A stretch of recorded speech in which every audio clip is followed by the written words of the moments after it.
ఈశ్వరుడు కానీ ఈశ్వరుణ్ణి నమ్మిన వాడికి కానీ ఒక లక్షణం ఉండాలి. ఏమిటో తెలుసా అండి? కోపం ఎంతవరకు పనికి రావాలంటే పొరపాటు చేసిన వాడిని దిద్దేవరికే. ఆయన నేను దిద్దుకున్నాను అన్నాడు అనుకోండి, ఉత్తర క్షణం మీరు ప్రసన్నులు కావాలి, లేకపోతే మీరు ఈశ్వర భక్తుడు అనిపించుకోవడానికి అర్హత లేదు. అయ్యా నాది పొరపాటు అండి నేను దిద్దుకుంటాను అన్నాడు అనుకోండి, మీరు గుండెల్లో పెట్టుకుని ఆదరించాలి ఆయన్ని, తప్పించి ఇంత మీరు కోపం పెట్టుకోకూడదు, వదిలిపెట్టేయాలి, కుబుసం వదిలినట్టు వదలాలి. యథో రగస్తతం జీర్ణాం సవై పురుషముచ్యతే అంటారు సుందరకాండలో. కోపం దేనికి పనికి రావాలంటే మిమ్మల్ని ఆశ్రయించినటువంటి వాళ్ళని లోకాన్ని గాడిలో పెట్టడానికి పనికి రావాలంటే ఆ కోపం. ప్రపంచంలో ఐశ్వర్యమునందు ఉద్ధాన పతనములు కలగడము, ప్రమాదాలు కలగడము, ఇలాంటి వాటికి కారణాలు ఏమిటుంటాయో తెలుసా అండి? పైకి కనపడవు. ఏదో దేవాలయానికి వెడతారు కారు వేసుకుని, వెళ్ళిన తర్వాత వచ్చినటువంటి వాళ్ళు ఆదరింపబడవలసిన వారన్న ఉద్దేశ్యంతో ఈశ్వరుడి మెడలో ఒక పెద్ద పుష్పహారం తీసి వాళ్ళకి ఇస్తారు. వీళ్ళు వెంటనే ఏం చేస్తారంటే తీసుకెళ్లి కారు బాయినెట్కి తగిలిస్తూ ఉంటారు. ఇంద్రుడు ఐరావతం మీద వేయడానికి పుచ్చుకున్న దండని ఈశ్వర నిర్మాల్యాన్ని పట్టుకెళ్ళి కారుకు తగిలించడానికి తేడా ఏముంది నాకు చెప్పండి? ఐరావతం మీద వేస్తే ఆ ఐరావతం విశేషమైనటువంటి తేజస్సుని సంతరించుకుంది. అది భగవంతుని యొక్క నిర్మాల్యం, అది దాని శిరస్సు మీద పడింది, అది స్వీకరించింది. అది తేజస్సు పొంది ఇంద్రుణ్ణి మోయడం మానేసి అరణ్యంలోకి వెళ్ళిపోయింది. మానేస్తే దుర్వాసో మహర్షి చూసి అన్నారు, నీకు ముకుంద పాదార విందముల నుండి వచ్చినటువంటి పారిజాత పుష్పాన్ని తిరస్కరించావు కనుక, ఐరావతం మీదకి విసిరావు కనుక ఉత్తర క్షణము నీవు ఐశ్వర్య భ్రష్టుడవగదువుగాక, నీకు ఐశ్వర్యం పోతుంది. స్వర్గలక్ష్మి ఇప్పుడే బయలుదేరి తన స్వస్థానమైనటువంటి వైకుంఠంలో ఉన్న మహాలక్ష్మిలో ఐక్యమైపోతుంది. ఇహ స్వర్గమునందు ఐశ్వర్యం ఉండదు నీకన్నారు. ఈ మాట అనగానే శత్రువులు వచ్చేస్తారండి. ఒక కారణం ఉండాలి కదా పోవడానికి ఐశ్వర్యం. రాక్షసులందరూ వచ్చేశారు, చుట్టుముట్టేశారు, పడగొట్టేశారు, పోయింది ఐశ్వర్యం. ఇప్పుడు పోయింది కాబట్టి ఏం చేయాలి? తెలుసుకున్నాడు, కారణం ఏమిటో తెలుసుకున్నాడు. ఎందువల్ల పోయింది మనకు ఐశ్వర్యము అన్నది తెలిసింది. నేను తరచూ ఒక మాట చెప్తుంటాను, కన్సల్టెంట్ ఫిజీషియన్ లాంటి వాడు చతుర్ముఖ బ్రహ్మగారు. ఎందుకంటే ఇంటికి పెద్ద ఆయనే, ఏది చెప్పాలన్నా ఆయనే చెప్పాలి. అన్ని విషయాలు తెలుసున్నటువంటి పెద్ద ఆయన. అది పెద్ద తలకై, మహానుభావుడు, పూజనీయుడు. అందుకని దేవతలందరూ కలిసి బ్రహ్మగారి దగ్గరికి వెళ్ళారు. మనం కూడా చెయ్యవలసింది ఏమిటో పురాణం చెప్తుందండి. వాళ్ళు బ్రహ్మగారి దగ్గరికి వెళ్ళడం కాదు, నీకు కష్ట సుఖాలు వచ్చినప్పుడు నిన్ను మళ్ళీ ఓదార్చి గట్టెక్కించడానికి ఏ అనుష్ఠాన బలం పెంచుకోవాలో తెలుసుకోవడానికి ఈశ్వర భక్తుడైనటువంటి వాడిని ఆశ్రయించాలి. కాబట్టి దుర్వాసు శాపవశమున నిర్వీర్యత జగములెల్ల నిశ్రీకములై పర్వత రిపుతో కూడా అపర్వతములయ్యుండే హత సుపర్వావళులై, ఐశ్వర్యాలన్నీ తొలగిపోయినటువంటి వారై, దేవతలు తేజస్సు కోల్పోయిన వారై అరణ్యములు పట్టి తిరుగుతూ ఒకనాడు చతుర్ముఖ బ్రహ్మగారి దగ్గరికి వెళ్ళి ప్రార్థన చేసి, అయ్యా నేను ఇలా ప్రవర్తించానని దూర్వాసుడి కాళ్ళ మీద పడి ఏడ్చాడు. చతుర్ముఖ బ్రహ్మగారి కాళ్ళ మీద పడి ఏడ్చాడు, నా ఐశ్వర్యం తొలగిపోయింది, మళ్ళీ ఎలా వస్తుంది నాకు ఐశ్వర్యం అని. అంటే బ్రహ్మగారు అన్నారు, నెలవివడలి వచ్చి నిస్తేజులైనట్టి వేల్పుగముల చూచి వేల్పు పెద్ద పరమపురుషు తలచి ప్రణతుడై సంపుల్ల పద్మవదనుడగుచు పలికె తెలియ. ఆయన కూడా ఇంద్రుడు చెప్పినటువంటి మాట విని, నువ్వు ఖండకావలంతో ప్రవర్తిస్తూ ఉంటావురా, అప్పుడప్పుడు ఒకసారి బృహస్పతి జోలికి వెళ్ళావు, ఇవాళ దుర్వాసు మహర్షి జోలికి వెళ్ళావు, పోదు ఐశ్వర్యం, పోయి తీరుతుంది. ఇప్పుడు నీకు మళ్ళీ ఐశ్వర్యం ఎక్కడి నుంచి రావాలి? మళ్ళీ ఆ పద్మనాభుడి యొక్క అనుగ్రహంతో రావాలి. కాబట్టి నీకోసమైనా నేను ఎవరిని ధ్యానం చెయ్యాలి? ఆయననే ధ్యానం చెయ్యాలి అని కన్నులు మూసుకుని ధ్యానమునందున్నవాడై ఆ పరమాత్మని ధ్యానం చేసి పరమ సంతోషంతో చిరునవ్వు నవ్వాడు. అంటే ధ్యానమునందు ద్యోతకమైనటువంటి శ్రీమన్నారాయణుడు ఒక మార్గోపదేశం చేశాడు. కష్టానికి, ప్రతి కష్టానికి ఒకటి జ్ఞాపకం పెట్టుకోండి, ఒక నివారణం ఉంటుంది. కష్టాన్ని తెలుసుకుంటున్నది ఏది? మనస్సు. మళ్ళీ ఆ కష్టానికి విరుగుడు ఎందులోంచి రావాలి? మనస్సులోంచే రావాలి ఆలోచన. నీకున్న కష్టానికి విరుగుడు తెలియదు కొంతకాలం. ఎందుకు తెలియదో తెలుసా అండి? అనుభవింపచేస్తాడు ఈశ్వరుడు. కొన్నాళ్ళు పోయిన తర్వాత తెలుస్తుంది, ఫలానా వాళ్ళని పట్టుకుంటే లేకపోతే ఫలానా పని చేస్తే నా కష్టం పోతుంది. అదేదో చేస్తాడు, అమ్మయ్యా గట్టి ఎక్కేశానంటే. ఇప్పటి వరకు ఆయన తెలుసున్నవాడే, కానీ మరి ఎందుకు వెళ్ళలేదు నువ్వు అంటే కష్టమును అనుభవింపచేయుట కొరకని పరమాత్మ ఈ ఆలోచన నీ మనస్సులోకి ప్రవేశించకుండా నిరోధిస్తాడు కొంతసేపు. ఇలా నిరోధించకుండా ఈశ్వరుడి వైపుకి బుద్ధి ఉండాలంటే ధ్యానము చేస్తూ ఉండాలి. ధ్యానము చేస్తే ఎవరి పాదములు పట్టుకోవాలో ఆ పాదములు మీరు పట్టుకున్నారు కనుక ఈశ్వరానుగ్రహాన్ని పొంది కష్టాన్ని తట్టుకునే శక్తి వస్తుంది. కష్టము రాకుండా ఉంటుందని మీరు అనుకోకండి, నేను ఎప్పుడూ అలా చెప్పను. కష్టము రాకుండా ఉండదు, వచ్చి తీరుతుంది కష్టం. ఎవ్వరూ అలా చెప్పకూడదు, అలా చెప్తేది తప్పు. కష్టం రాకుండా ఎలా ఉంటుందండి? కష్టం రాకుండా ఉండాలంటే మీరు చేసిన పాపం ఒక్కటి లేకుండా ఉండాలి. మీరు అసలు ఒక్క పాపం కూడా చేయకపోతే అసలు మనుష్యుడిగా జన్మ ఎందుకు ఎత్తుతారు? అసలు మనుష్య జన్మ రాదు. మనుష్య జన్మ ఎత్తారు అంటే ప్రారంధం అనుభవించడానికి వచ్చారు మీరు. ప్రారంధం అంటే ఏమిటో తెలుసా అండి? ఈశ్వరుడు కూడా వెనక్కి తీడిహదని విడిచిపెట్టేసిన బాణం అది. విడిచిపెట్టేసిన బాణాన్ని ఎవరు ఆపుతారు? ఇంకా ఆపలేరు, ఇంకో బాణం వేయకుండా ఆపుతారు. అందుకే మహాజ్ఞానులైన వాళ్ళు కూడా ప్రారంధం అనుభవిస్తారు. మీరు చూడండి, రమణ మహర్షి అంతటి వారికి సర్కోమా వ్యాధి వచ్చింది. రామకృష్ణ పరమహంస అంతటి వారికి కంఠంలో రాచపుండు పుట్టింది. వివేకానందుడంతటి వాడికి భరించలేని అనారోగ్యం వచ్చింది. మహాత్ములైన వాళ్ళకి కూడా అనారోగ్యాలు వచ్చాయి. వాళ్ళ యొక్క ఉపాసనా బలాల చేత వాళ్ళు తట్టుకోగలిగిన వారే. కానీ వారు ఎందుకు అనుభవించారు? అది తెలుసుకున్న నాడు నీకు కష్టాన్ని తట్టుకోగలిగిన శక్తి వస్తుంది. ఈ తట్టుకోగలిగిన శక్తిలోంచి ఈశ్వరుడి పాదముల నుంచి తప్పుకోలేని విస్మృతి కలగని స్థితి కలుగుతుంది. ఆ స్థితి నిన్ను రక్షిస్తుంది తప్ప భగవంతుణ్ణి ప్రార్థన చేయండి మీకు కష్టం రాకుండా ఉండదు అనకూడదు. మరి ఏమండి ఇంకా కష్టం రాకుండా చేసేదానికి మాకు ఎందుకండి పురాణం, నాకు ఎందుకండి భగవంతుడు అని మీరు అడగచ్చు. ఈశ్వరుడికి ఒక శక్తి ఉంది. మీకు నేను ఒక ఉదాహరణ చెప్తాను. మీరు ఒక రాష్ట్రపతిని ఎన్నుకుంటారు. రాష్ట్రపతిని ఎవరు ఎన్నుకున్నారండి? మీరే ఎన్నుకున్నారంతే. మీరిచ్చారు ఆయనకి అధికారం. ఆయన ఏం చేస్తున్నాడు? ఒక 150 హత్యలు చేసిన వాడు ఒక ఆయన ఉన్నాడు. ఆయనకి సుప్రీంకోర్టు ఉరిశిక్ష వేసేసింది. వీడిని చనిపోయేంత వరకు ఒక త్రాటికి వేలాడదీయండి అని. ఆయన రాష్ట్రపతికి క్షమాభిక్షకి ఒక దరఖాస్తు చేసుకున్నాడు. రాష్ట్రపతి గారు అన్నారు, మార్చి వీడిని యావజ్జీవిత కారాగార శిక్షగా మారుస్తున్నాను, వీడు బతికున్నంత కాలం ఖైదులో ఉంచండి అన్నాడు. అదే రాష్ట్రపతి ఒక రిపబ్లిక్ డే నాడు ఒక 4 ఏళ్లు పోయాక ఇతని ప్రవర్తన చూసి ఇతన్ని విడిచిపెట్టేయండి. ఎలా వచ్చింది అధికారం?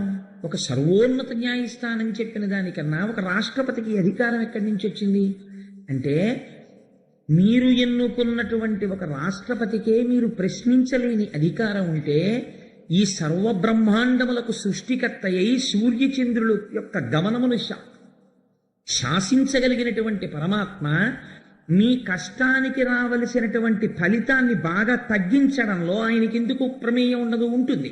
అందుకే కష్టాన్ని తీయడు, ఒక గొప్ప ఫలితం ఇస్తాడు. ఏమిటో తెలుసా అండి? నమశివాభ్యాం అశుభాపహాభ్యాం. రోజు ప్రార్థనా శ్లోకంలో ఒక మాట చెప్తాం, ఆపదామపహర్తారం దాతారం సర్వసంపదాం. దాకి ఒత్తేస్తుంటారు కొంతమంది, దాతారం అనకూడదు, దాతారం సర్వసంపదాం లోకాభిరామం శ్రీరామం భూయో భూయో నమామ్యహం. అంటే మీకు ఒక భయంకరమైనటువంటి కష్టం రావలసి ఉన్నది, మీకు తెలియదు ఆ కష్టం వస్తోందని. నేను ఒక రోజు ఉదయం నిద్ర లేచిన తర్వాత ఆ రోజు నాకు ఏదో ఒక ప్రమాదకరమైనటువంటి ఒక ఊచ పోసుకుని ఈ చెయ్యి ఇంత మేర తెగిపోయి రక్తస్రావం అయిపోవాలి. కానీ నేను భాగవతం చెప్తున్నాను, నా మనస్సు కృష్ణ కథ మీద నిమగ్నమై ఉంది. ఇవాళ సాయంకాలం ఏం చెప్దామని ఏదో ఆలోచిస్తున్నాను ఆఫీసులో. ఆ భయంకరమైనటువంటి ఘడియ రాని వచ్చింది. అప్పుడే జరగాలి, కాలమునందే ఫలితము ప్రకటింపబడుతుంది. ఈ సమయంలో ఈశ్వరుడు గురించి చింతన చేస్తున్నాడు. ఇప్పుడు ఈశ్వరుడు రక్ష చెయ్యాలి కాబట్టి ఏమవుతుంది? దేనికో జేబులో చెయ్యి పెట్టి ఇలా తీశాడు. తీస్తే ఆ కుర్చీ కింద ఉన్నటువంటి ఒక బోల్ట్ చేతిని చీరింది. సన్నగా చీరబడి అందులోంచి నెత్తురు పైకి వచ్చింది. ఈశ్వరుడు రక్షించాడని నీకు తెలియక్కర్లేదు, ఆయన ఏం వచ్చి చెప్పడం, ఓయ్ కోటేశ్వరరావు ఇవాళ నీ చెయ్యి ఇక్కడి నుంచి ఇక్కడికి తెగిపోవాలి. కానీ నువ్వు ఈశ్వరుడు యందు మనస్సు మగ్నమై ఉండడం చేత గీరి వదిలిపెట్టాను అని మీకేం చెప్పడైన. అందుకే నిన్నటి రోజున గజేంద్రుడు అన్నాడు, స్త్రీ పురుష నపుంసకమూర్తియును కాక తిరియక్క మరణనాదిమూర్తియును కాక కర్మ గుణభేద సదసత్ప్రకాశి కాక వెనుక నన్నియుతానగు విభుతలంతో మీ వెనకాతలే ఉండి మిమ్మల్ని రక్షించుకుంటాడు. కాబట్టి ఇప్పుడు ఏమైంది? ఇలా తెగిపోయి బోలెడంత నెత్తురు కారిపోవలసింది ఇలా గీరుకుని తెగిందా లేదా? తెగింది. రక్తం వచ్చిందా లేదా? వచ్చింది. మీరు అయ్యో తెగింది అనుకున్నారా లేదా? అనుకున్నారు. ఓ దూదో ఏదో పెట్టి తుడుచుకున్నారా లేదా? తుడుచుకున్నారు. పెద్దదైతే ఏం చేద్దరో చిన్నదానికి అదే చేశారు. కానీ ఇక్కడి నుంచి ఇక్కడికి తెగిపోవలసిన చేతిని ఇంత పిసర్ ఇలా తెగేటట్టు చేశాడు. అంటే ఇప్పుడు ఏమైందనమాట? అందులో ఈశ్వరానుగ్రహము ప్రకటితమైంది. ఆ రోజు నీకు ఏదో ఉంది, జరగవలసింది, ఈశ్వరుడు తప్పించాడు. వెంటనే నువ్వు అనవలసిన మాట ఏంటంటే ఈశ్వరుడికి కృతజ్ఞత ప్రకటించాలి. ఈశ్వర, ఇవాళ ఏదో జరగాలి, నువ్వు చిన్న గాయంతో దీన్ని విడిచిపెట్టావు, నేను నీకు కృతజ్ఞుడను. ఇది ఈశ్వరుణ్ణి చూడడం అంటే. అంతేకాని నాకు ఈ దెబ్బ తగలడం ఏమిటండి భాగవతం చెప్తుంటే, నేనేమో ఇప్పుడే కదండి గజేంద్ర మోక్షం పద్యాలు చదివాను, అయినా సరే నాకు ఇక్కడ దెబ్బ తగిలింది ఏమిటి, నీకు దేవుడు ఉన్నాడు ఏంటండి అన్నారనుకోండి.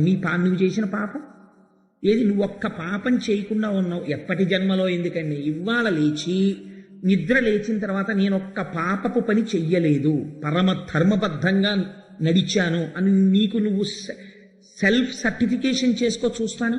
ఆ పాటి చేత కానివాడివి నువ్వు ఈశ్వరుణ్ణి నింద చేసేవాడివా? వేదాన్ని విమర్శించేవాడివా? నీకేం తెలుసని మాట్లాడుతున్నావు? కాబట్టి నీకున్న లౌకికమైనటువంటి జ్ఞానంతో నువ్వు చదువుకున్న ఓ చిన్న డిగ్రీని అడ్డు పెట్టుకుని ఈశ్వరుడి యొక్క శక్తిని ప్రశ్నించే స్థాయికి వెళ్ళకూడదు. అదే దుర్వాసుడు చేసినటువంటి హీనమైన పని. తనకో చిన్న పదవోటు ఉంది కదా అని దానివల్ల వచ్చినటువంటి మదము చేత ఈశ్వరానుగ్రహాన్ని తిరస్కరించుకున్నాడు. ఈశ్వరుడి యొక్క పాదముల నుంచి వచ్చినటువంటి పుష్పం అంటే అది అనుగ్రహమే. ఈశ్వరుడికి నివేదన చేసిన ఒక కొబ్బరి చెక్క మీ చేతిలో పెట్టారనుకోండి, అది ప్రసాదం అంటే అనుగ్రహం. వెంటనే గిల్లి ఓ ముక్క నోట్లో వేసుకోవడమే, ఈశ్వర అనే స్వీకరించాను నీ అనుగ్రహాన్ని. ఒక పువ్వు కళ్ళకద్దుకుని తల మీద పెట్టుకోవడమే, అంతే అయిపోయింది. ఈశ్వర నీ అనుగ్రహాన్ని స్వీకరించాను. భావన చేత ఆయన సంతుష్టి పొందుతాడు. మీరు ఎంత దాని గురించి అల్లరి చేశారు కాదు, మీ భావన చాలా అవసరం. ఇక్కడ ఇంద్రుని యొక్క భావన ఎందు తేడా ఉంది. కాబట్టి ఇప్పుడు ఇలాంటి వాళ్ళకి అందరికీ పాఠం చెప్పాలి. అది బ్రహ్మజ్ఞానులంటే ఎలా ఉంటుందో చూడండి. అందుకని శాపానుగ్రహం ఇచ్చాడు. అంటే ఏమైపోనో ఇంద్రుడు అసలు. అందుకని శపిస్తారు. కొంతవరకు మాత్రమే అది బాధించేటట్టు చేస్తారు. ఐశ్వర్య భ్రష్టుడవుతున్నావు అంటే పోయింది ఐశ్వర్యం. ఏడ్చాడు, బ్రహ్మగారి దగ్గరికి వెళ్ళాడు. దుర్వాసుడు ఏం చెప్తాడో బ్రహ్మగారు అదే చెప్పాలి. ఆయన కూడా మళ్ళీ ఎవరిని అడగాలి? మళ్ళీ ఐశ్వర్యం ఇమ్మని, మళ్ళీ శ్రీమన్నారాయణుణ్ణి అడగాలి. ఇప్పుడు మీకేమవుతోంది? మీరు చేసుకున్న తెలివి తక్కువ పనుల చేత నష్టాన్ని కొని తెచ్చుకుంటారు. కానీ మళ్ళీ అది దిద్దబడాలంటే ఎవడి దగ్గరికి వెళ్ళినా ఈశ్వరుణ్ణే ప్రార్థన చెయ్యాలి. వాడైనా మీరైనా ఎవరైనా ఈశ్వరానుగ్రహం కోసమే ప్రార్థన చేయాల్సి ఉంటుంది. అది ముందే ఎందుకు జాగ్రత్తగా ఉండవు ఈశ్వరుడి విషయంలో? కాబట్టి నువ్వు పోని హితం చెయ్యకపోతే, ఈశ్వరుడి ప్రార్థన చేయకపోతే వదిలిపెట్టేసేయి. లేనిపోని విమర్శలు ఎందుకు? లేనిపోయినటువంటి ఉద్ధతితో కూడిన ప్రవర్తన ఎందుకు ఈశ్వరుడి పట్ల? కాబట్టి పురాణాన్ని పురాణ కథగా తీసుకుంటే దానికి అర్థం ఉండదు. మీ జీవితాన్ని మలుచుకోవడానికి అది ఒక ఆలంబనం కావాలి. కనుక ఇప్పుడు బ్రహ్మగారు అన్నారు, వజ్జుండు రక్షణీయుడు సాధ్యుండు మాన్యుడని లేని సర్గత్రాణావవ్యాధుల నర్చు అతండాజ్యంత విధానమునకు అర్హుడు మనకు. ఎంత గొప్ప మాట చెప్తున్నాడో చూడండి. ఈశ్వరుడి గురించి తెలుసున్నవాడు, పరమభక్తుడైన వాడు మాట్లాడవలసిన మాట ఇది. ఎలా మాట్లాడాడో చూడండి బ్రహ్మగారు. ఇప్పుడు నీకు ఐశ్వర్యం పోయింది కదా, నువ్వైనా నేనైనా ఎవరిని అడగాలి? మళ్ళీ ఐశ్వర్యం కోసం శ్రీమన్నారాయణుడిని అడగాలి. మరి శ్రీమన్నారాయణుడి పాదాల మీద ఉన్న పువ్వే కదా విసిరిశావు. మరి మళ్ళీ ఆయన ఎందుకు మాట్లాడతాడు? ఇప్పుడు ఆయన పాదాల మీద పువ్వు విసిరేస్తే దుర్వాసుడికే కోపం వస్తే ఆయనకి కోపం ఇంకా ఎక్కువ ఉండదు? బ్రహ్మగారు అంటున్నారు అలా ఉండదు. ఎంత గొప్ప మాట చూడండి. ఇది ఊరట కల్పించే మాట. అంటే ఆయన కోపం పెట్టేసుకుంటే ఇంకా లోకంలో ఉద్ధరించేవాడెవరండి? వజ్జుండు రక్షణీయుడు, వీడిని రక్షిద్దాం, వీడిని చంపేద్దాం అలా లిస్టులో వేసుకోరు. ఈశ్వరుడు కానీ ఈశ్వరుణ్ణి నమ్మిన వాడికి కానీ ఒక లక్షణం ఉండాలి. ఏమిటో తెలుసా అండి? కోపం ఎంతవరకు పనికి రావాలంటే పొరపాటు చేసిన వాడిని దిద్దేవరికే. ఆయన నేను దిద్దుకున్నాను అన్నాడు అనుకోండి, ఉత్తర క్షణం మీరు ప్రసన్నులు కావాలి. లేకపోతే మీరు ఈశ్వర భక్తుడు అనిపించుకోవడానికి అర్హత లేదు. అయ్యా నాది పొరపాటు అండి నేను దిద్దుకుంటాను అన్నాడు అనుకోండి, మీరు గుండెల్లో పెట్టుకుని ఆదరించాలి ఆయన్ని. తప్పించి ఇంకా మీరు కోపం పెట్టుకోకూడదు, వదిలిపెట్టేయాలి. కుబుసం వదిలినట్టు వదలాలి. యథో రగస్తతం జీర్ణాంశవై పురుషముచ్యతే అంటారు సుందరకాండలో.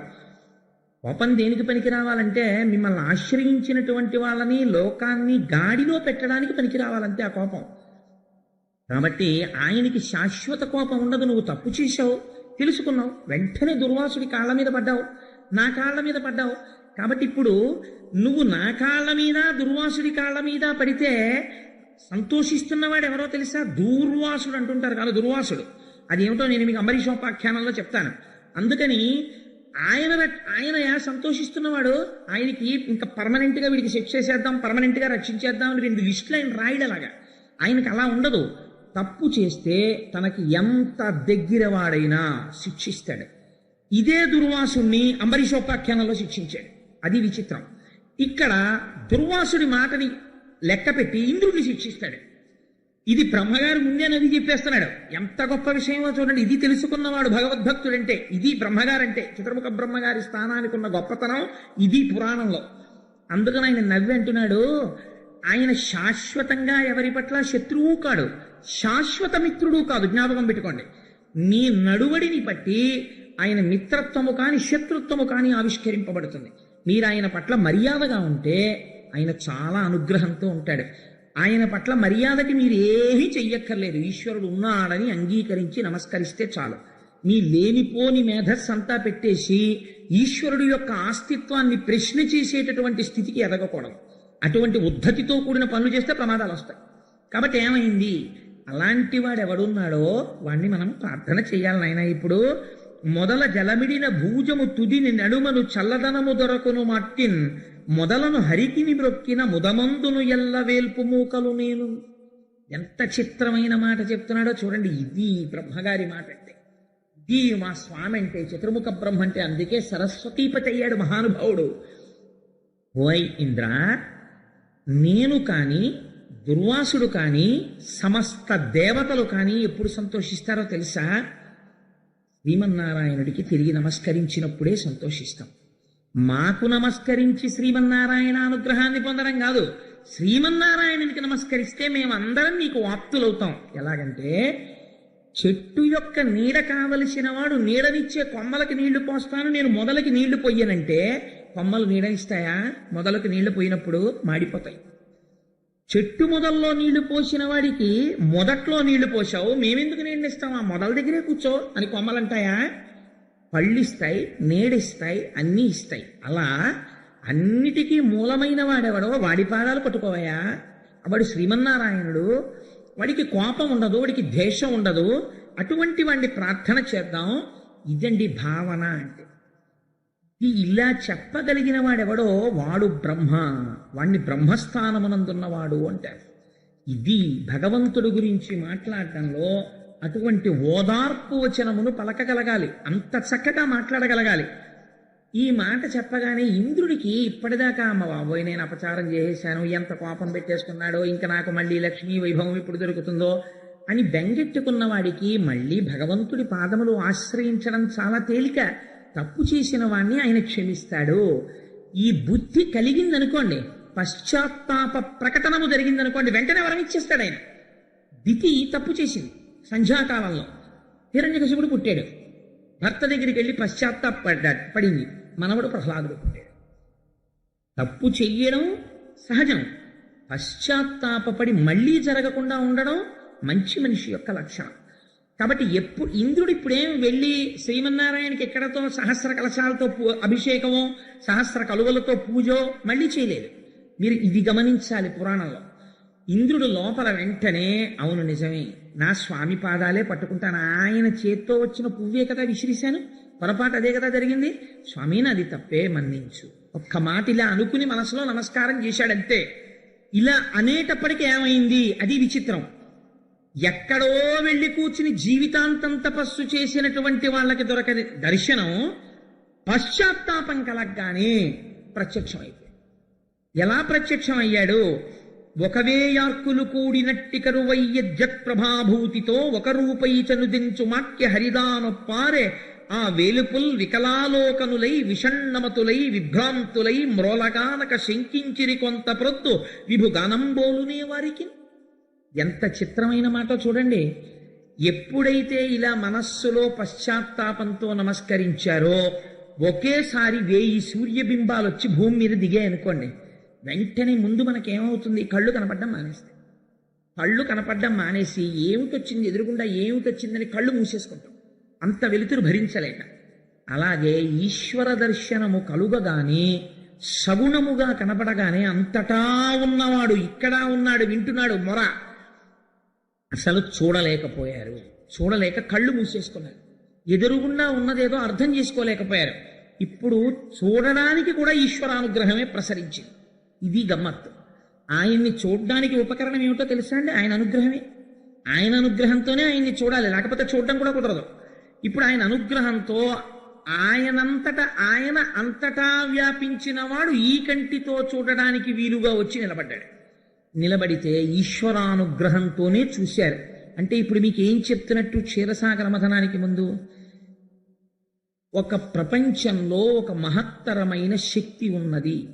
ఈ శక్తిని నీ పరిమితమైనటువంటి మేధస్సులో ఉండేటటువంటి ప్రశ్నలు వేసి ఇలా జరుగుతుందా అలా జరుగుతుందా ఇలాంటి లాజిక్ అంటారే, ఏదో ఒక పెద్ద చర్చ చేసి దాంట్లోంచి ఏదో సాధించగలనని అనుకుంటున్నావేమో.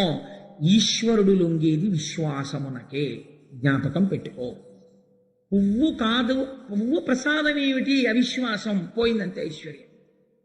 ఈశ్వరుడి పాదాలు పట్టుకుంటే వస్తుంది ఈ విశ్వాసం. మళ్ళీ అనుగ్రహం కాదు, ఏకంగా ప్రత్యక్షం అయిపోయాడు ఆయన. ఇప్పుడు ఆయన కనబడ్డాడు, మళ్ళీ ఆయన అనుగ్రహంతోనే కనబడ్డాడు ఆయన, లేకపోతే చూడలేవు ఈ కళ్ళు అని నమస్కరించి వీళ్ళందరూ ప్రార్థన చేస్తే, వీళ్ళందరి పనుపున పెద్ద ఆయన ఉన్నాడు చతుర్ముఖ బ్రహ్మగారు, ఆయనే ప్రార్థన చేస్తున్నాడు. ఎంత గొప్ప ప్రార్థన చేశాడో చూడండి. ఈ పద్యం నేను అనుకుంటున్నాను అసలు ప్రతి వాళ్ళకి ధారణలోకి రావాలండి. పద్యం పోతన గారి గొప్పతనం ఏమిటంటే ఆంధ్రీకరించడంలో చాలా పెద్ద పెద్ద విషయాల్ని చాలా చిన్న చిన్న పద్యాల్లో రాస్తారు. పెద్ద పెద్ద సీస పద్యాల్లో రాయరు. చాలా చిన్న కందం, తేటగీతి, ఆటవలది ఇలాంటి వృత్తాల్లో ఇస్తారు ఆయన. ఆయన అంటున్నారు, అన్నం అవనియందు అమృతంబు గోవులయందు వహ్ని సమిధలందు అమరయోగవశత పొందునోజను బుద్ధిచే అగను నిన్ను కాంతురాత్మవిధులు.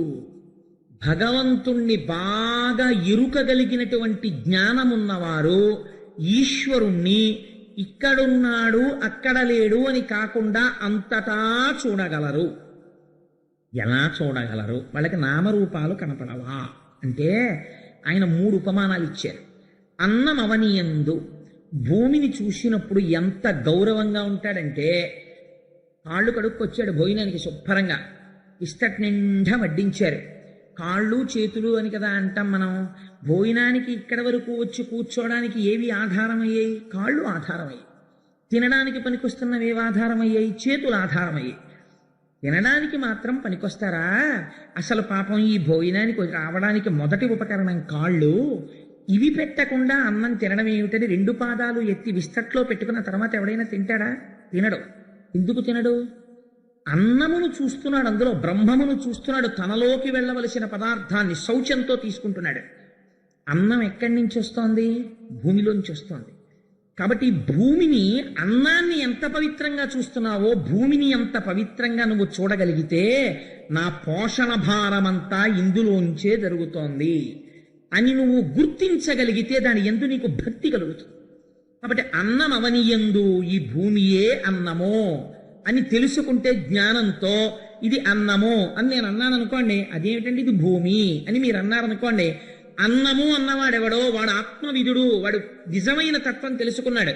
అన్నం అవనియందు అమృతంబు గోవులందు, ఆవుని చూసినప్పుడు ఇదే అమృత స్వరూపము, అమృతముని ఇవ్వగలిగినటువంటి భాండం ఇదే అనగలగాలి. ఎందుచేత అంటే అమృతం తయారు చెయ్యడానికి మీరు ఏమిటి తీసుకొచ్చి వండితే అమృతం వస్తుందో మీకు ఎక్కడైనా చెప్పబడి ఉన్నదా? ఓ వంకాయ కూర వండుకోవాలి ఎలా వస్తుందో చెప్తారు, పాలు వస్తాయి ఎలా వస్తాయో చెప్తారు, అవి చెప్తారు. అమృతం తినాలని ఉంటుంది ప్రతివాడికి. అమృతంలా ఉందండి అంటాడు, అమృతమే వండుతానండి. ఎలా వండుతారు చెప్పండి అన్నారు అనుకోండి, ఎక్కడా లేదు విధానం. అమృతము అలా వండేది కాదు, తయారు కాదు. ఎందుకు తయారు కాదు? తయారయ్యే ప్రదేశం ఒకటి చెప్తున్నారు, ఎందుకు నువ్వు గౌరవించాలో చెప్తున్నారు. అమృతము ఎక్కడ తయారవుతోంది? ఆవు ఎందు తయారవుతోంది. ఎలా తయారవుతోంది? గడ్డి పరకలు తీసుకుని ఆ గడ్డి పరకలు తిని ఎక్కడో ప్రవహిస్తున్నటువంటి మురుగునీరు తాగుతుందండి ఆవు. చిత్రం కుడికి తాగుతుంది. కల్మషంతో వెళ్ళిపోతున్నటువంటి నీరు తాగుతుంది. అటువంటి నీటిని తాగి పనికిరాని గడ్డి తిని రెండింటినీ కలిపి అది కూడా గబగబా తిని ఎక్కడో కూర్చుని కడుపులో ఉన్నటువంటి ఆహారాన్ని మళ్ళీ ఉండలుగా వెనక్కి తెచ్చి బాగా నవిలి, అసలు ఆవు నవ్వులుతున్నప్పుడు మీరు చూడాలి ఆస్వాదనం అంటే ఎలా ఉంటుందో. ఆ పాలు ఆ భావనలో తయారవుతాయేమో అనిపిస్తుంది నాకు. ఎండాకాలంలో చూడండి, ఓ చెట్టు కింద కూర్చుని చక్కగా అంటుంది, కనపడుతుంది కడుపులోంచి ఇలా కంఠంలోంచి నోట్లోకి రావడం పైకి కనపడుతుంటుందండి. మా ఇంట్లో ఆవు ఉండేది, చిన్నతనంలో చూస్తుండే వాళ్ళం. నోట్లోకి వచ్చిన తర్వాత ఇలా కళ్ళు మూసుకొని అని ఎంతసేపు నవ్వులుతుందో, అంటే అమృతోత్పాదనం అవుతోంది లోపల నోట్లో. అంత నవిలి మింగుతుంది. ఏమి నవిలింది? పనికిరాని నీళ్లు, పనికిరాని గడ్డి. ఆ వచ్చిన పాలు 104 జ్వరంతో 20 రోజుల నుంచి మంచాన పడిపోయిన వాడు కోటీశ్వరుడైనా సరే రొట్టె ముక్క తినడానికి వీల్లేదు, పాలు పట్టండి అంటే ఆ పాలు ఇంత అపకారం లేకుండా శరీరాన్ని నిలబెడుతున్నాయి. అమృతమా కాదా? అమృతమే గోవు ఉత్పత్తి స్థానమై ఉన్నది అని నువ్వు చూడగలిగితే, అలా వహ్ని సమిధిలందు ఎండిపోయిన కర్ర ఉన్నది, అందులో ఏది ఉన్నది? అగ్నిహోత్రం ఉన్నది, అది కాలుతుంది. ఎండిపోయినటువంటి కర్రయందు అగ్నిని చూడగలిగినట్లు అంతటా ఈశ్వరుణ్ణి చూడగలిగిన వాడెవడో వాడే బ్రహ్మజ్ఞాని. కాబట్టి ఇప్పుడు ఒక గోవుని చూసి నమస్కారం దేనికో తెలుసా అండి? ఒక గోవుని చూసి నమస్కారం అమృతోత్పాదనము కనుక. ఈ విషయం వచ్చింది కాబట్టి నాకిప్పుడు ఒక మాట తోచింది. మనం ఒక అద్భుతమైన ప్రయోగం చేద్దాం. అసలు మనం వైదికమైనటువంటి విధానాలు మర్చిపోతున్నాం. మహాశివరాత్రి నాడు ఒక గోవుని తీసుకొచ్చి అక్కడ నించోపెట్టి శశాస్త్రీయంగా దానికి పూజ చేసి దానికి నమస్కారం చేద్దాం. అమృత భాండమునకు మనం నమస్కారం చేస్తే క్షీరసాగర మనం. కాబట్టి గో పూజ చేద్దాం మనందరం. కాబట్టి అన్నమవనియందు అమృతంబు గోవులయందు వహ్ని సమిధలందు అమర యోగ వశత పొందు నోజను బుద్ధిచే అగను నిన్ను కాంతురాత్మ విధులు. మా సత్యనారాయణ రెడ్డి గారు తలుచుకుంటే ఎంతసేపు అండి ఆవు దూడ తెప్పించి పూజ చేయడం. అద్భుతంగా చేద్దాం చక్కగా. అమృతోత్పాదన యత్నము విమలమతించేయుటప్పు వేల్పులు వినుడి అమృతంబు త్రావి జంతువులు అమృతగతిన్ బ్రతుకుచుండు ఆయుర్వృద్ధిన్. శ్రీమన్నారాయణుడు ఈ స్తోత్రం విని చాలా గొప్పగా మాట్లాడేవాయ్ బ్రహ్మ. స్తోత్రం చెయ్యడం అంటే ఎప్పుడూ దండకాలు చదవడం, పద్యాలు చదవడం కాదండి. అది కాదు స్తోత్రం అంటే. అందుకే మన వాళ్ళు దుర్గా సూక్తము, శ్రీ సూక్తము, పురుష సూక్తము, సూక్తం అంటారు. ఏది మీరు వైదికంగా అనుసంధానం చేస్తారో దాన్ని సూక్తం అంటారు. సూక్తం ఏమిటండి? స్తోత్రం అనకూడదా? సూక్తం అంటే అంటే బాగుగా చెప్పబడినది. మీరు ఇక్కడ దర్శనం చేసి లోపల ఈశ్వరుడి గురించి అనుకుంటున్నవేమున్నాయో అవి సూక్తములు. మీరు ఇక్కడ మనసుతో చూసి రేపు ఇక్కడ ఒక గోవుకి పూజ జరుగుతోంది అనుకోండి, మీకు ఈ పద్యం జ్ఞాపకానికి వచ్చి ఆ గోవు యందు అమృత భాండమును చూస్తూ మీరు నమస్కారం చేస్తున్నారనుకోండి, అనారోగ్యం ఎందుకు వస్తుందండి? రాదు. ఆ గోవుని చూస్తూ పూజ చేస్తూ నమస్కారం చేస్తున్నారనుకోండి, గోవు పృష్ఠభాగమునందు లక్ష్మీస్థానం ఉంది, మీకు దరిద్రం ఎందుకు వస్తుంది? ఐశ్వర్యం నిలబడిపోతుంది. గోవు వంక చూస్తూ మీరు నమస్కారం చేస్తూ దాని మీద పువ్వులు పడ్డాయి అనుకోండి, 33 కోట్ల మంది దేవతలకు అందుతాయి ఆ పూజ. కాబట్టి ఇంకా మహాశివరాత్రి నాడు మీరు ఏం చేయాలో గోవుకు పూజ చేస్తే. కాబట్టి భావన చేత సంతుష్టి పొందుతుంది. భావన మాత్ర సంతుష్టాయై నమః అని లలితా సహస్రంలో అమ్మవారికి పేరు. ఇక్కడ భావన చేత అక్కడ పూజ అందబడుతుంటుంది. మీరు కర్మేంద్రియాలతో చేసే పూజ కాదు, ఇక్కడ భావన నడుస్తూ ఉండాలి. అది అందం అంటే. సరే, అందుచేత ఆయన అన్నారు, దీనికి పొంగిపోయాడు ఆయన ఈ స్తోత్రానికి. అంటే తెలుసుకోవలసినది తెలుసుకుని చెప్పినది ఏదో అది సూక్తమో. అది లౌకికమైన క్వాలిఫికేషన్స్కి దొరికేది కాదు. నేను ఎంఏ చదివానండి, నేను ఎంఎస్సీ చదివానండి, నేను ఎంకామ్ చదివానండి, నీకేమైనా ఓ 1000 రూపాయలు ఎక్కువ వచ్చి నీ ఇంట్లో కాస్త ఇంకో మేడేసుకుని ఇంకో 2 ఆధారాలతో అన్నం తినడానికి పనికొస్తుందేమో, అదంతే. కానీ ఆ చదువు వేదము కాదు. నువ్వు ఏది తెలుసుకున్న తరువాత వేరొకటి తెలుసుకోవలసిన అవసరము లేదో ఆ చదువు కాదు నువ్వు చదువుకున్న చదువు. అది నీ కుక్షింభరత్వానికి, కడుపు నింపడానికి పనికొచ్చే చదువు అంతే. అంతకమించి ఈశ్వరుణ్ణి చేరడానికి పనికొచ్చే చదువు అది కాదు. ఆ చదువు చదువులలోని మర్మమెల్ల చదివితి తండ్రి అంటాడు. ఆ చదువు బ్రహ్మవిధులకు మాత్రమే తెలిసి ఉన్న చదువు. కాబట్టి ఈ మాట వింటే ఆయన సంతోషపడిపోయి అన్నాడు, ఐశ్వర్యం కదా పోయిందని ఏడుస్తున్నావు. ఈశ్వరానుగ్రహం కలిగితే, ఆయన పట్ల భక్తితో ఒక్క క్షణం అలా మనస్సు నిలబడితే నిజంగా వెంటనే ఈశ్వరుడు ఎలా అనుగ్రహిస్తాడో చూడండి. ఐశ్వర్యం పోయిందని మళ్ళీ నేను ఐశ్వర్యం ఇస్తాను లేవయ్యా అనలేదండి. ఆయన అన్నాడు, ఐశ్వర్యం ఏమిట్రా, ఈ శరీరమునకు యవ్వనం పోకుండా, ఇది సృష్టికి అందేటటువంటి విషయమా, మృత్యువు రాకుండా ప్రళయకాలమునందు మళ్ళీ లీనమవుతారంతే.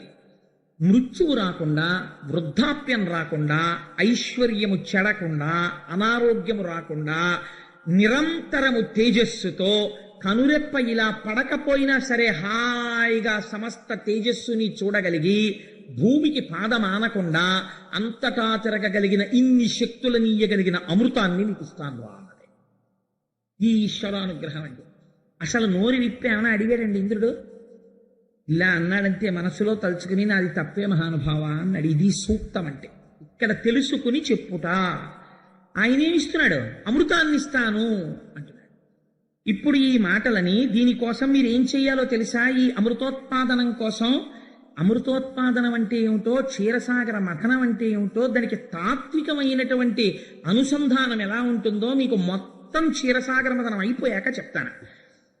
పాలమున్నీటి లోపల సర్వతృణల ఔషధములు తెప్పించి చాలవైచి, మందర శైలంబు మంధానముగ చేసి తనర వాసుకిదరి త్రాడు చేసి, నా సహాయత చేత నలినందరును మీరు తరువుడు వేగ మతంద్రులగుచు ఫలము మీదయ్యడు. బహుళ దుఃఖముల బడదురు దైత్యులు పాపమతులు, అలసటయును లేక అఖిలార్థములు కల్గు, విషధిలోన ఒక్క విషము పుట్టు కలగి వెరవవలదు, కామ రోషంబులు వస్తు చెయ్యమునందు వలదు చేయ.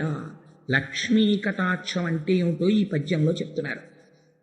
లోకంలో ఒక మాట ఉంటుంది, ఏమంటే అన్ని పాపాలు చేశాడు కదా, ఒక్కనాడు గుడికి వెళ్ళడే, ఓనాడు గోపురానికి వెళ్ళడే, అంత ఐశ్వర్యం ఎలా ఉందండి అంటారు. అది ఎక్కడిదో తెలుసా అండి ఐశ్వర్యం? అది వెలిగిపోయే ముందరి దీపం. నేను ఈ మాట యథార్థంగా చెప్తున్నా. ఎందుకో తెలుసా? ఈశ్వరుడు గత జన్మలలో పుణ్యాన్ని ఇచ్చేస్తుంటాడు. ఆయనకేమి బాధ ఉండదు, ఇచ్చేస్తాడు.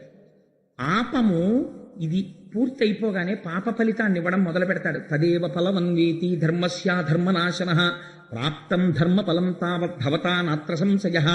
ప్రయత్నపూర్వకంగా పుణ్యం చెయ్యడం ఆపేశారనుకోండి, చెయ్యట్లేదు పుణ్యకార్యాలేవి, పాప ఫలితము ప్రారంభం అయిపోయిందనుకోండి, వెంటనే పోయేది ఏమిటంటే ఐశ్వర్యం మధ్యపతనం అయిపోతుంది, అధికారం వెళ్ళిపోతుంది, ఐశ్వర్యం వెళ్ళిపోతుంది. అందుకే మీరు చాలామంది చరిత్రలు చూడండి, ఇవాల్టి రోజున కోటీశ్వరులై ఉన్న వాళ్ళు నాకు ఎందరో తెలుసు, పేర్లు ఎందుకు చెప్పాలి? ఎందరో కోటీశ్వరులు ఒక్క వారం రోజులు తిరిగేటప్పటికీ ఇన్ని భోగాలు అనుభవించిన వాళ్ళు, బెయిల్ దొరక్క జైళ్లలో ఉన్న వాళ్ళు ఉన్నారు. ప్రపంచం ఉన్నారా లేదా? ఉన్నారు. దేశములను శాసించిన వాళ్ళు చిన్న సిల్వరి పాత్రలో తీసుకొచ్చి ఇలా తోస్తే అందులో అన్నం తిని బతుకుతున్న వాళ్ళు ఉన్నారు. ఈశ్వర తిరస్కారము ఆ స్థితికి తీసుకెళ్ళిపోతుంది. అప్పుడు ఇంకా రక్షించదు. ఏది పుణ్యబలం ఏది? అదే ఐశ్వర్యం ఎక్కడి నుంచి వస్తుందో తెలుసా అండి? ఈశ్వరుడు ఉన్నాడని ఒక నమ్మకం ఇక్కడ.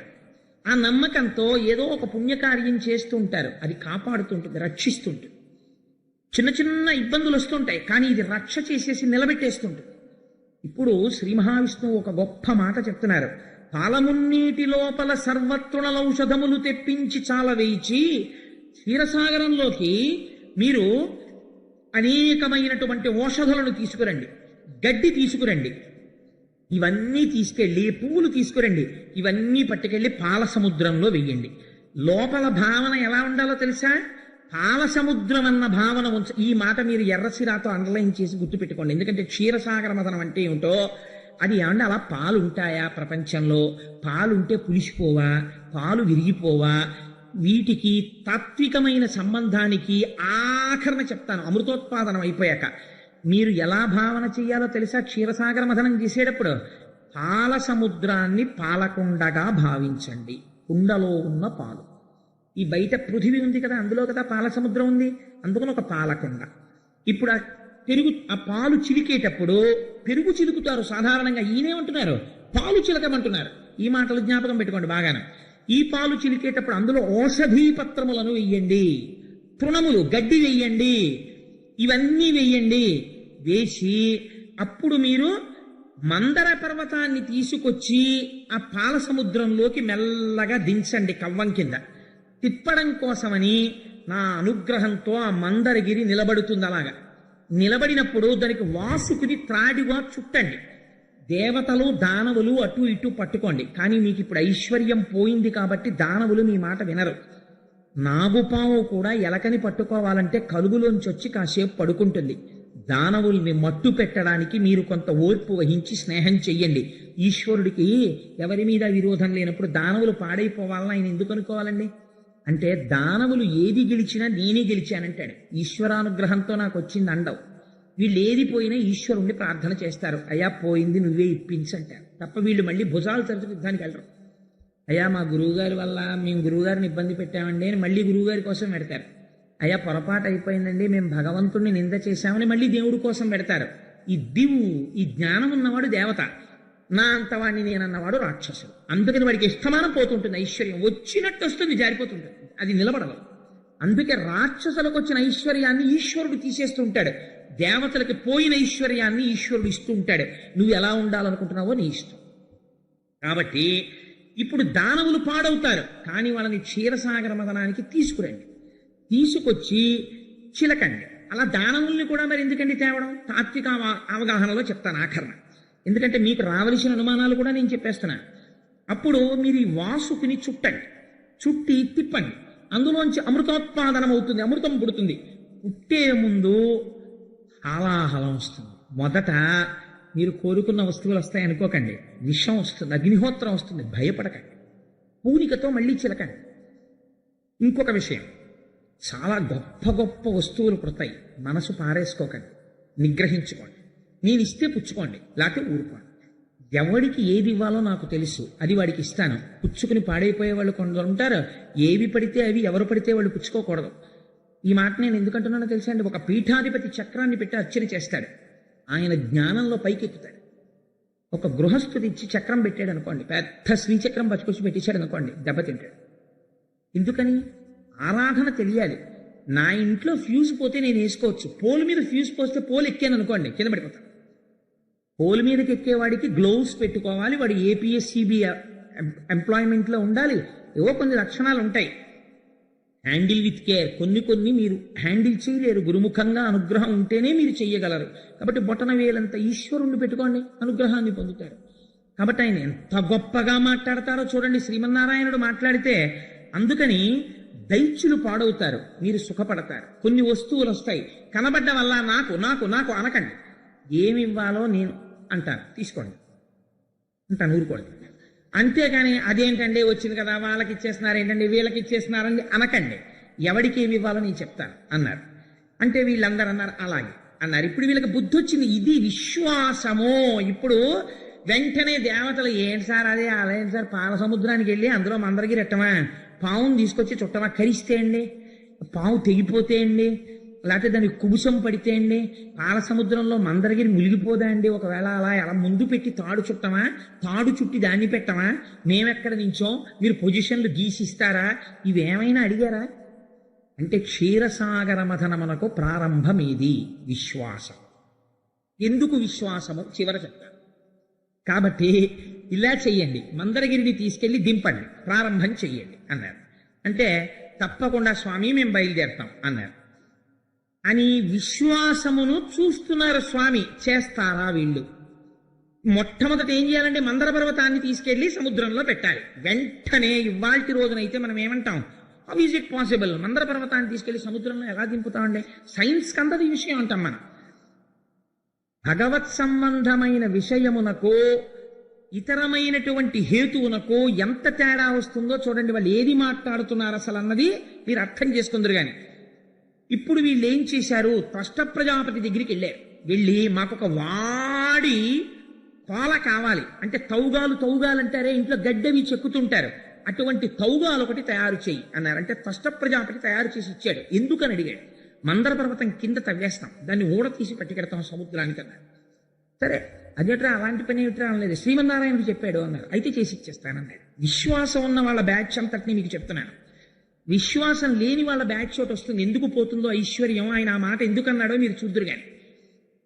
కాబట్టి క్షీరసాగరవదనం విన్న తరువాత ఇందులో ఎవరు రాక్షసులో ఎవరు దేవతలో బయటికి వచ్చేస్తుంది స్మా అని వ్యాసుల వారి తీర్పు. కాబట్టి ఏమవుతోంది, తౌగాలు పట్టుకుని వెళ్ళి ఇప్పుడు ఆ మందర పర్వతం యొక్క పాదముల యందు తవ్వుతున్నారు. తవ్వుతుంటే పెద్ద గొయ్యి పడింది. గొయ్యి పడిన తర్వాత ఇప్పుడు ఏం చేయాలి, మందర పర్వతాన్ని తీసుకెళ్లి సముద్రంలో దింపాలి. అందుకని దానికి కొన్ని తాళ్ళు వేశారు, దాన్ని ఊపుతున్నారు. పోతన గారు ఎంత లైవ్ టెలికాస్ట్ ఇచ్చారో తెలుసా అండి భాగవతంలో. దీన్ని ఊపుతున్నప్పుట వాళ్ళు కొన్ని అరుపులు అరిచారట. అంటే ఇప్పుడు వాళ్ళు చేస్తున్నది ఏమిటంటే, వాళ్ళు దేవతలు అయి ఉండొచ్చు. అగ్ని మండిస్తాడు, వాయువు వీస్తాడు. కానీ ఇప్పుడు ఏం చేస్తున్నారు, ఫిజికల్ వర్క్ చేస్తున్నారు. ఆయన పెద్ద ఆఫీసర్ గారు, కానీ ఇవాళ ఆయన ఏం చేస్తున్నాడు, ఏదో చాలా ముఖ్యమైన పని వచ్చి ఆయన ఇంట్లో అటక మీద ఉన్నటువంటి పెద్ద పెద్ద గుండిగలు అవి కిందకి దింపాల్సి వచ్చింది. ఏదో లుంగి జాగ్రత్తగా పైకి కట్టుకుని చొక్కా విప్పేసి బనీ విప్పేసి ఆఫీస్కి వెళ్ళినప్పుడు సూట్ వేసుకుని అటకెక్కడగా అన్నీ విప్పేసి ఓ లుంగి పైకి కట్టుకుని చొక్కా బనీని విప్పేసి చెమటలు పట్టేసి జుత్తంతా మీదడిపోయి అటకెక్కి ఆ గుండికి దింపి కిందకి ఇస్తున్నాడు కూడా, ఒరే జాగ్రత్త జరుపు అంటే చూసారా. ఫిజికల్ వర్క్ చేసేటప్పుడు ఒక లక్షణం ఉంటుంది, శబ్దం కలుస్తుంది. అందుకే మీరు చూడండి, బాగా బరువు పని చేసేవాళ్ళు ఉంటారు. ఒక పెద్ద సిమెంటు స్తంభాన్ని తోస్తున్నారు అనుకోండి, వాళ్ళు ఈ పాటకు అర్థం ఉంటుందా అని మీరు అడిగారు అనుకోండి, ఆ పాటకు అర్థం ఏమి ఉండదు. కానీ వాళ్ళు ఒక గమ్మత్తైనటువంటి పాటలు పాడుతుంటారు. మీరు ఎప్పుడైనా చూడండి, 2 బ్యాచ్లు అయిపోతారు. ఆ ముందున్న వాళ్ళు ఏదో పట్టుకుని లాగుతుంటారు, వెనకనున్న వాళ్ళు సాధారణంగా అంత బరువు ఎత్తేటప్పుడు ఈ గుణపాలు లాంటివి వేసి కొంచెం ఇలా తేలుస్తుంటారు. వీళ్ళు ఒక్కొక్క అంగుళం లాగుతుంటారు. రాజమండ్రి రైలు ఐసోప్ అంటుంటారు. ఏంటి రాజమండ్రి రైలు ఐసోప్ ఏంటి ఏమిటంటే అది భావన లేదు, ఆ పాట తప్పు, అలా మీరు రాయకూడదు, దానికి పల్లవేది చరణం ఏది అని మీరు అడగకూడదు. వాడు గుణపం పెట్టి కొడతాడు. అలా ఎందుకంటాడంటే వాడు అలా అండంలో శబ్దములోంచి శక్తి వస్తుంది. శబ్ద బ్రహ్మమయీ చరాచరమయీ జ్యోతిర్మయీ వాంగ్మయీ. అప్పుడు మీరు ఈశ్వర దర్శనం చేయాలి. ఆహా అమ్మా, అటువంటి అర్థం లేనటువంటి నోటిలోంచి వచ్చిన శబ్దము వలన వాడిలో శక్తిని పెంచి ఫలమును చేకూరుస్తున్నావు, పాషాణమును కదుపుతున్నావు. ఇంత శక్తి కంటికి కనపడకుండా పాషాణాన్ని కదుపుతోంది. దీనికి శబ్దము ఆలంబనమైనది. కాబట్టి ఏం చేస్తున్నారట వీళ్ళందరూ, పదవులు మర్చిపోయి అరుస్తున్నారట. జరుపు తోసాయి, జాగ్రత్త పడిపోతుంది, పట్టుకో అని అరుస్తున్నారట. లైవ్ టెలికాస్ట్ ఇచ్చారండి పోతన గారు. అని జాగ్రత్తగా మందర పర్వతాన్ని అటు ఇటు ఊపేరట. ముందరి కదలాలి కదా, అది కదిలింది. కదిలిన తర్వాత ఒరే జాగ్రత్త, ఎత్తుకోండి అన్నారు. అన్ని వేపుల నుంచి దాన్ని ఎత్తుకున్నారు. పట్టుకోండి, పడిపోతుంది, ఓ పక్కకు పడిపోతుంది అన్నారు. మనం చేసే పనే వాళ్ళు చేశారు. పొడుగు వాళ్ళు ఓ పక్కన చేరిపోయారు, గభాలను కొంచెం పైకెత్తేశారు. ఇటువైపు వాళ్ళు పట్టుకోలేపారు, అది మీద అడిపోయేటప్పటికీ దీని తాత్విక అవగాహన వింటే ఆశ్చర్యపోతారండి. ఇది మీద పడిపోతే కొంతమంది చచ్చిపోయారు, కొంతమంది పారిపోయారు. అప్పుడు వీళ్ళందరూ పక్కన నిలబడి అన్నారు పడిపోయాక, ఊరే మనకు ఆయన మందర పర్వతాన్ని తీసుకెళ్లి పాలసముద్రంలో పెట్టమన్నాడు. ఆయన చెప్తే మనం వెంటనే మందర పర్వతాన్ని ఎత్తేసాం. కానీ అయ్యా అలా వెళ్ళేటప్పుడు పడిపోయి మీదడిపోతుందేమో, చచ్చిపోతామేమో, మీరు ఓసారి రెండుని మనం అడగలేదు ఏమిట్రా. ఓసారి అడిగితే ఆయనే వచ్చి అసలు దీన్ని ఎలా తీసుకెళ్లాలో చెప్పును కదా, ఇది చెప్పినవాడు రాడా, వస్తాడరా, మనమే పిలవలేదు అన్నారు. చూడండి ఎంత వాళ్ళకి అప్పుడు కూడా నమ్మకమో చూడండి. ఆయన వస్తే ఎంత బాగుండో, మనం చచ్చిపోయాం కదరా కొంతమంది నిష్కారణంగా అన్నారు. ఎంత విశ్వాసంతో ఉన్నాడో చూడండి. కష్టంలో కూడా వెంటనే వాళ్ళు ఈ మాట అనుకున్నారట. గరుడారోహకుడై గదాధిధరుడై కారుణ్య సంయుక్తుడై హరికోటి ప్రభతోనుహో వెరవకుండంచుం ప్రదీపించి తగ్గిదిగేలన్ నలువంద కందుకము మట్కింబట్టి క్రీడించుచున్ కరుణాలోక సుధం సురాసురుల ప్రాణంబుల్ సమర్థించుచున్. వెంటనే బ్రహ్మాండమైనటువంటి వేదమంత్రాలు వినపడ్డాయి. సామవేదము యజుర్వేదము వినపడుతూ గరుడు రెక్కలల్లా అరుస్తూ వచ్చేశాడు. ఆ బంగారు రంగులో ఉన్నటువంటి పక్షి నుంచి శ్రీమన్నారాయణుడు కిందికి దిగాడు. ఇంతమంది ఎత్తలేని దాన్ని కందుకమున్ బంతి పట్టి గురాలా పడిపోయారు. నేను తీసుకెళ్లి పాలసముద్రానికి ఒడ్డును పెట్టేస్తాను, మీ అందరూ అక్కడికి వచ్చేసేయండి చిలుకుదురు గాని అని గరుత్మంతుడిని ఎక్కేసి బంతి ఆడుకున్నట్టుగా మేరు పర్వతాన్ని, ఆ మందర పర్వతాన్ని ఇట్టించి ఈ చేతిలోకి, ఈ చేతిలోంచి ఈ చేతిలోకి వేసుకుంటూ ఇలా ఆడుకుంటూ వెళ్ళిపోతుంటే వీళ్ళందరూ చూసావా అనుకునేటప్పటికి వచ్చేసాడు. ఇది మన స్వామి అంటే పరిగెత్తండి పాలసముద్రం దగ్గరికి అని వీళ్ళందరూ మళ్ళీ పాలసముద్రం దగ్గరికి పరిగెత్తుకొచ్చేసారు. స్వామి అన్నారు గరుత్మంతుడితోటి, ఒరే వీళ్ళు నేను దగ్గర లేకపోతే కొంచెం బెంగెట్టుకుంటున్నారు, అందుకని నేను దగ్గర ఉంటాను ఇక్కడి నుంచి. ఇదండి ఆయన ప్రసన్నత, ఆయన అవసరం ఏంటి, అంతటా ఆయన ఉన్నాడు. మళ్ళీ ఏమైనా వస్తే పిలవండి అనలేదు. ఈ కొంచెం నేను దగ్గర ఉంటాను, వీళ్ళకి కొంచెం ఇబ్బందులు వచ్చేట్టున్నాయి, తెలియట్లేదు పాపం పిల్లలకి ఎలాగ హ్యాండిల్ చెయ్యాలో ఈ వెంచర్, అందుకని నేను ఇక్కడే క్యాంప్ చేస్తాను కొన్నాళ్ళు సగుణంతో. అందుకని చెప్పి గరుత్మంతుడా ఇప్పుడిప్పుడు నేను మళ్ళీ వెళ్ళేది ఏమి ఉండదు, ఆఫీసర్ గారు ఇవాళ నేను ఎక్కడికి వెళ్ళను అన్నాడు అనుకోండి, ఇవాళ ఇన్స్పెక్షన్కి వెళ్ళను, 400 ఫైల్స్ ఉండిపోయి ఇవాళ ఫైల్స్ అన్ని డిస్పోజ్ చేసేస్తాను అన్నప్పుడు ఏం చేస్తాడు, ఏమైనా నీకేదో సొంత పని ఉందన్నావు కదా పాపం, రాత్రి పగలో క్యాంపులు తిరుగుతున్నావు, ఇవాళ నువ్వు కార్ ఆఫీస్లో పెట్టేసి క్యారేజ్ వచ్చేస్తోంది ఇంటి నుంచి, మా అబ్బాయి వచ్చాడు క్యారేజ్ కూడా వచ్చేస్తుంది, భోజనానికి కూడా వెళ్ళాను, నీ పని ఏమైనా ఉంటే నువ్వు చూసుకో అంటాడు. ఏమైనా టీఏ బిల్ అవి ఉంటే రాసుకో ఎక్కడో కూర్చుని, అందుకని ఇవాళ నేను ఎక్కడికి బయటికి వెళ్ళను అంటే ఆయన డ్రైవర్ గారు కారు షెడ్లో పెట్టేస్తే ఆఫీస్కి వస్తున్న వాడికి తెలిసిపోతుంది, ఓహో ఇవాళ అయితే ఆఫీసర్ గారు ఎక్కడికి వెళ్ళరు, ఫైల్ డిస్పోజ్ అయిపోతున్నాయి. అలాగా ఆయన గరుత్మంతుడిని పంపించేశాడు. అంటే మీకేమిటి అర్థం అవుతుంది, ఇక్కడే ఉంటాడు, అంతటా వ్యాపించి ఉన్నవాడు ఈ చిన్న మొరకి ఎంత లొంగిపోయాడో చూడండి, ఇక్కడే సగుణముగా ఉండిపోతున్నాడు. ఎవరిని రక్షించడానికి, దేవతల్ని దానవుల్ని కూడా. రక్షణ ఎలా అవుతుంది, శిక్షణ ఉంది కదా అందులో, శిక్షణ కూడా రక్షణ పాఠం నేర్చుకుంటే. కాబట్టి ఇద్దరినీ రక్షించడానికి అక్కడ ఉన్నాడు. ఈ మాట ఎంత పెద్ద మాట అండి. నాన్నగారు పిల్లాన్ని కొట్టాడు అనుకోండి, నాన్నగారు పిల్లాన్ని శిక్షించాడు అనకూడదు, శిక్షణ రూపమునందు రక్షణ చేశాడనాలి. కొట్టి పిల్లాన్ని బాగు చేస్తున్నాడు తండ్రి. కాబట్టి ఇద్దరినీ రక్షించడానికి ఆయన వచ్చారు. వచ్చి ఒరే దీనికి ఇప్పుడు వాసుకుని చూడదాం, అలా రమ్మంటే ఏం రాడైనా మీరు నచ్చ చెప్పండి, ఏం పర్వాలేదయ్యా నిన్ను అలా ఏం నలిపేయం అని చెప్పండి, తీసుకురండి, ఒళ్ళు నొప్పిడుతుంది కదా బాబోయ్ ఈ పర్వతానికి చుట్టుకుంటే అంటాడు, గుండ్రంగా దీన్ని చెక్కండి మెత్తగా ఉండేటట్టు, ఆ తాడు అటు కిందకి పైకి చల్ల చెయ్యడం రాని వాళ్ళు ఆ తాడు పట్టుకుని లాగేటప్పుడు ఏమవుతుందంటే, అలవోకగా ఈ చేత్తో తాడు లాగుతున్నప్పుడు ఈ తాడు వదలాలి, మళ్ళీ ఈ తాడు లాగుతున్నప్పుడు ఈ తాడు వదలాలి, అలా లాగేటప్పుడు బ్యాలెన్సింగ్గా లాగాలి, లేకపోతే ఈ కవ్వం వెళ్ళి కొండకి తగిలికుండా పగిలిపోతుంది. అలాగని అది లోపలికి దిగిపోయినప్పుడు మీరు చెస్ అని తిప్పించారనుకోండి, పెరుగంతా చింగిపోతుంది. కవ్వం పైకి తేలిపోయింది అనుకోండి, అంచుడికి తగిలేసి ఒక్కొక్కసారి కవ్వం పైకి వచ్చేస్తుంది. అలా ఉండకూడదు, ఇలా ఉండకూడదు, అందంగా ఇటు వదలాలి ఇటు వదలాలి. అందుని కవ్వానికి కింద కట్టకూడదు పైకి కట్టకూడదు, మధ్యలో కట్టాలి. ఆ తాడు జారిపోనంత శక్తి అక్కడ నిక్షేపింపబడాలి. అలా చల్ల చెయ్యాలి. అంటే నీకేమైనా అనుభవం ఉందా అని మీరు అనుకోకండి, అందుకని అలా చల్ల చెయ్యాలి. ఆ చల్ల చేయడం ఒక పెద్ద ప్రావీణ్యం, అది గొల్లలు చేస్తారు. అందుకని పోతన గారు అన్నారు పెద్ద గొల్ల కృష్ణుడు ఇవ్వాలన్నారు. శ్రీమన్నారాయణుడు ఈనాడు పెద్ద గొల్లవాడు అన్నారు, ఎందుకని అంత బాగా చల్ల చేయిస్తున్నాడు కాబట్టి. అందుకని చెక్కించాడు, చెక్కించి వాసుకుని తీసుకొచ్చాడు. తీసుకొచ్చి ఆ వాసుకుని చుట్టారు. చుట్టి ఇప్పుడు ఆ మందర పర్వతాన్ని పాల సముద్రంలోకి పెట్టారు. పెట్టి ఇది మునిగిపోకూడదు, మునిగిపోనంతగా తేల్చి పట్టుకోవడంలో ఊడుపు ఉండాలి. పట్టుకుని తిప్పుదాం అటు ఇటు అందరం, కాబట్టి జాగ్రత్తగా పట్టుకోండి. ఓ కర్రో ఏదో ఉంది కదండి, మరి తాడు కట్టాలి. వాసుకి తనంత తాను జీవశక్తి, అది భూమి యందు సర్పములకు రాజు, అందుకని తను అలా పట్టగలడు. తన చుట్టి ఉన్నప్పుడు మనం తిప్పాలి జాగ్రత్తగా. రండి అని దేవతల్ని పిలిచి, ఒరే మీరందరూ తలలు పట్టుకోండి అన్నాడు. దానవుల్ని పిలిచి మీరందరూ తోక పట్టుకోండి అన్నాడు. అనగానే దేవతలందరూ వెళ్ళి గబగబా తలలు పట్టుకున్నారు, రాక్షసులందరూ వెళ్ళి తోక పట్టుకున్నారు. ఇప్పటి వరకు దైత్యులు భగవంతుడి మాట తిరస్కరించడం అంటే ఏమిటో మీరు చూడండి. రాక్షసులు వాళ్ళు అన్నారు వెంటనే శ్రీమన్నారాయణుని చూసి, స్వచ్ఛమైన పణంబు మీరలు చక్కపట్టి మధింపగా పుచ్చమేటికి మాకు పట్టగా, పురుషత్వము కల్గి మే మత్సమైన తపోబలాధ్యాయనాన్వయంబుల వారమై ఇచ్చయింతుమే తుచ్చవృత్తికి ఇండు మాకు ఫణాగ్రములు. ఏమిటయా రాజ్యం మాది, ఇప్పుడు ఇంద్రుడికి రాజ్యం పోయింది, మేము మహాపండితులం, మహాతపస్సు చేసిన వాళ్ళం, పరిపాలకులు, మేము తోకట్టుకోవడం ఏమిటి, మీరు తలకాయ ఎట్టుకోవడం ఏంటి, పావు తోకట్టుకోమన్నాడు రా అని సంతోషించాలి. వాళ్ళు తలకాయలు ఎట్టుకుంటా ఉంటున్నారు, మీరు తలకాయ ఎట్టుకున్నారు కాబట్టి నేను తలకాయే పట్టుకుంటాం, మీరే తోకట్టుకోండి. మేము ఇంత తెలివి తక్కువలమా, మేమెందుకు పట్టుకుంటాం, తుచ్చమైన తోక మేమెందుకు కట్టుకుంటాం, మీరేమో చక్క తలకాయలు ఎట్టుకుంటారా, స్వచ్ఛమైన తలకాయలు అక్కర్లేదు మేమే తలకాయలు ఎట్టుకుంటాం. అంటే ఇది ఎలా ఉంటుందో తెలుసా అండి, అవతలవాడు ఏ పని చేస్తానంటాడో అలాంటి పనే అవతలవాడు చేయడం. ఎందుకనంటే తను వృద్ధిలోకి రావడానికి కాదు, అవతలవాడు ఎలా చెప్పాడు అలా. నాకు ఒక విషయం జ్ఞాపకానికి వస్తుంది. మా మామయ్య ఒక ఆయన ఉండేవాడు, ఆయనకు 3 కొడుకులు.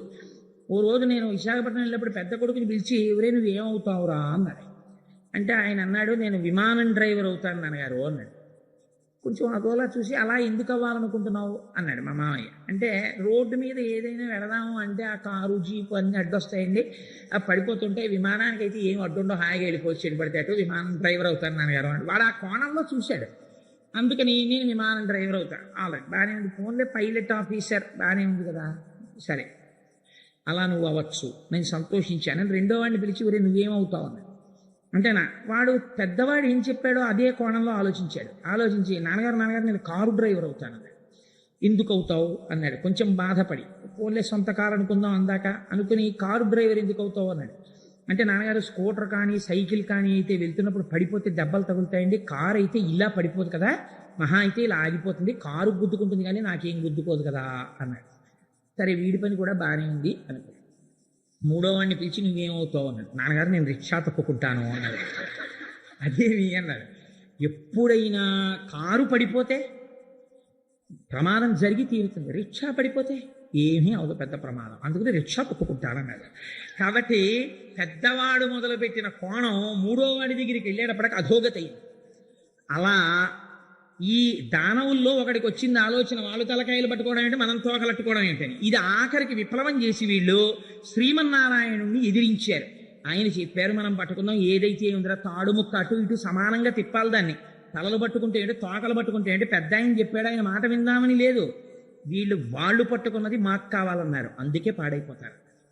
అవిశ్వాసము చేత పాడైపోతున్నారు. మీకు అర్థమైపోతుంది కదా క్షీరసాగర మథనం.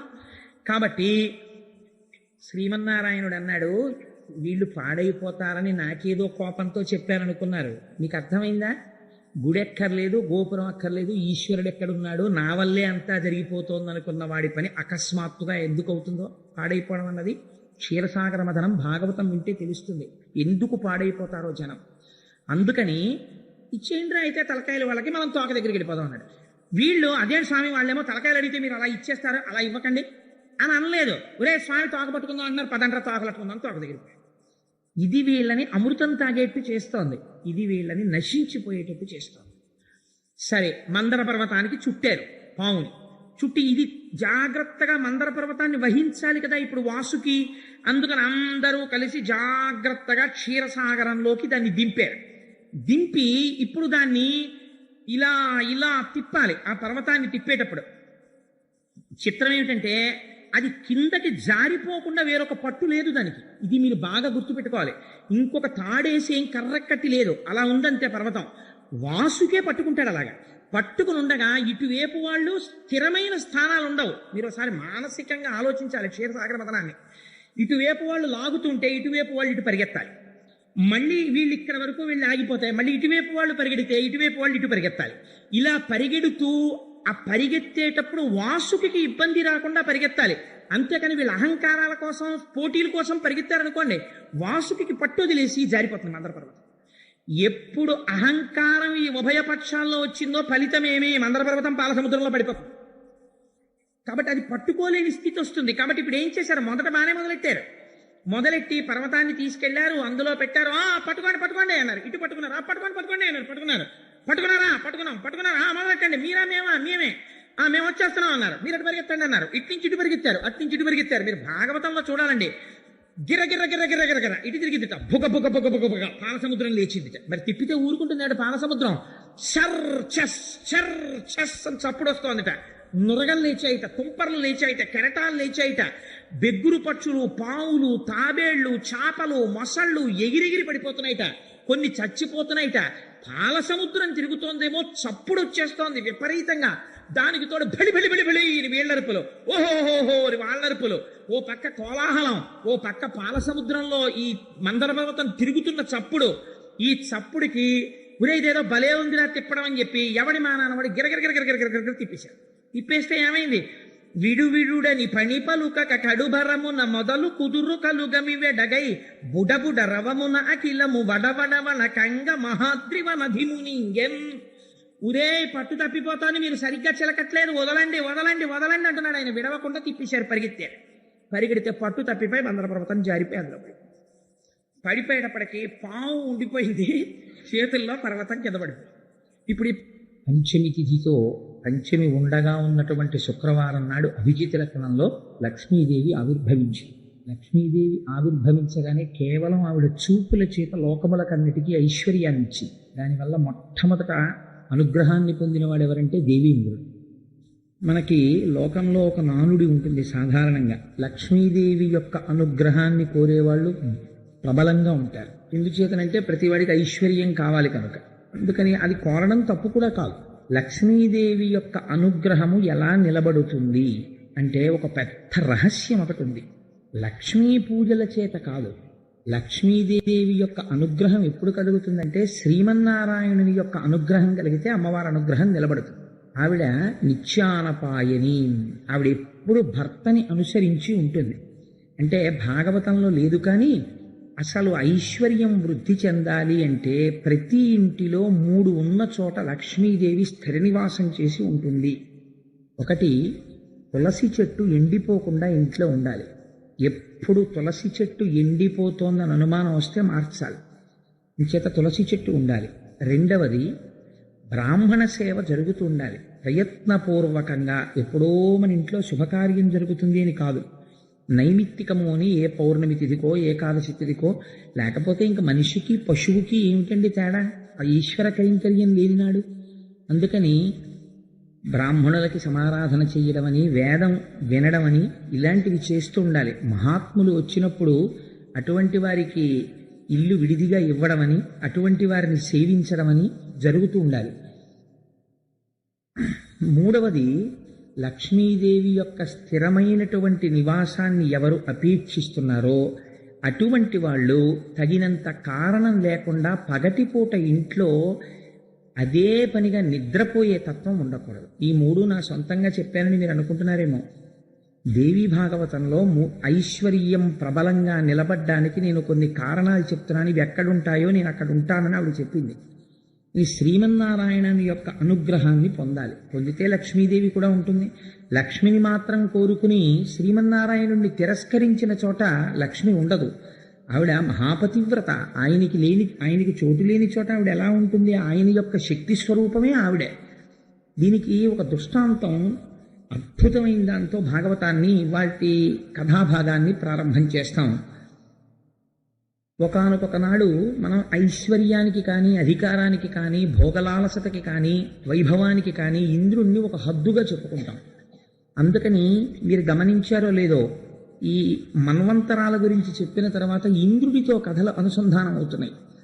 ఒకానొక నాడు ఇంద్రుడు ఒక అరణ్య ప్రాంతమునందు తిరుగుతున్నాడు. ఎందుకు తిరుగుతున్నాడు అంటే ఆయన సురాపానము చేసి రంభతో కలిసి విహరిస్తున్నాడు. విహరిస్తున్నటువంటి సమయంలో అటుగా దుర్వాసో మహర్షి వస్తున్నారు. ఆ వస్తున్నటువంటి వారిని చూసి ఆయన మహాబ్రహ్మజ్ఞాని శంకరాంశ సంభూతుడు, ఆయనకి నమస్కారం చేశాడు. ఆయన చుట్టూ ఉన్నటువంటి పరివారం కూడా దేవేంద్రుడిని కుశలం అడిగి ఆయన్ని ఆశీర్వచనం చేశారు.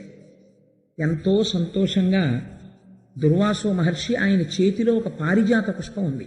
ఆ పారిజాత పుష్పం ఈయన కృష్ణ భగవానుడి దగ్గరికి వెళ్ళినప్పుడు కృష్ణుడు ఇచ్చాడు, మహానుభావ ఈ పారిజాత పుష్పాన్ని స్వీకరించండి అని. అది భగవంతుని యొక్క చేతి నుండి వచ్చింది, లేదా భగవంతుడి పాదముల నుంచి వచ్చింది. దీన్ని ఈశ్వర నిర్మాల్యము అంటారు, ఈశ్వరానుగ్రహం. లక్ష్మీదేవి ఎక్కడుంటుందంటే అందులోనే ఉంటుంది. ఆయన ఏం చేశాడంటే మదోన్మత్తుడై ఉన్నాడు, సురాపానం చేసి ఆ పువ్వు తీసుకున్నప్పుడు దానికి ఒక లక్షణం ఉంటుంది.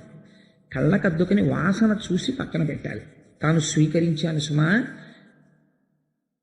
అనుగ్రహాన్ని నేను కోరుకున్నవాణ్ణే, దాని పట్ల నేను మర్యాద తక్కువ చేసి ప్రవర్తించలేదు.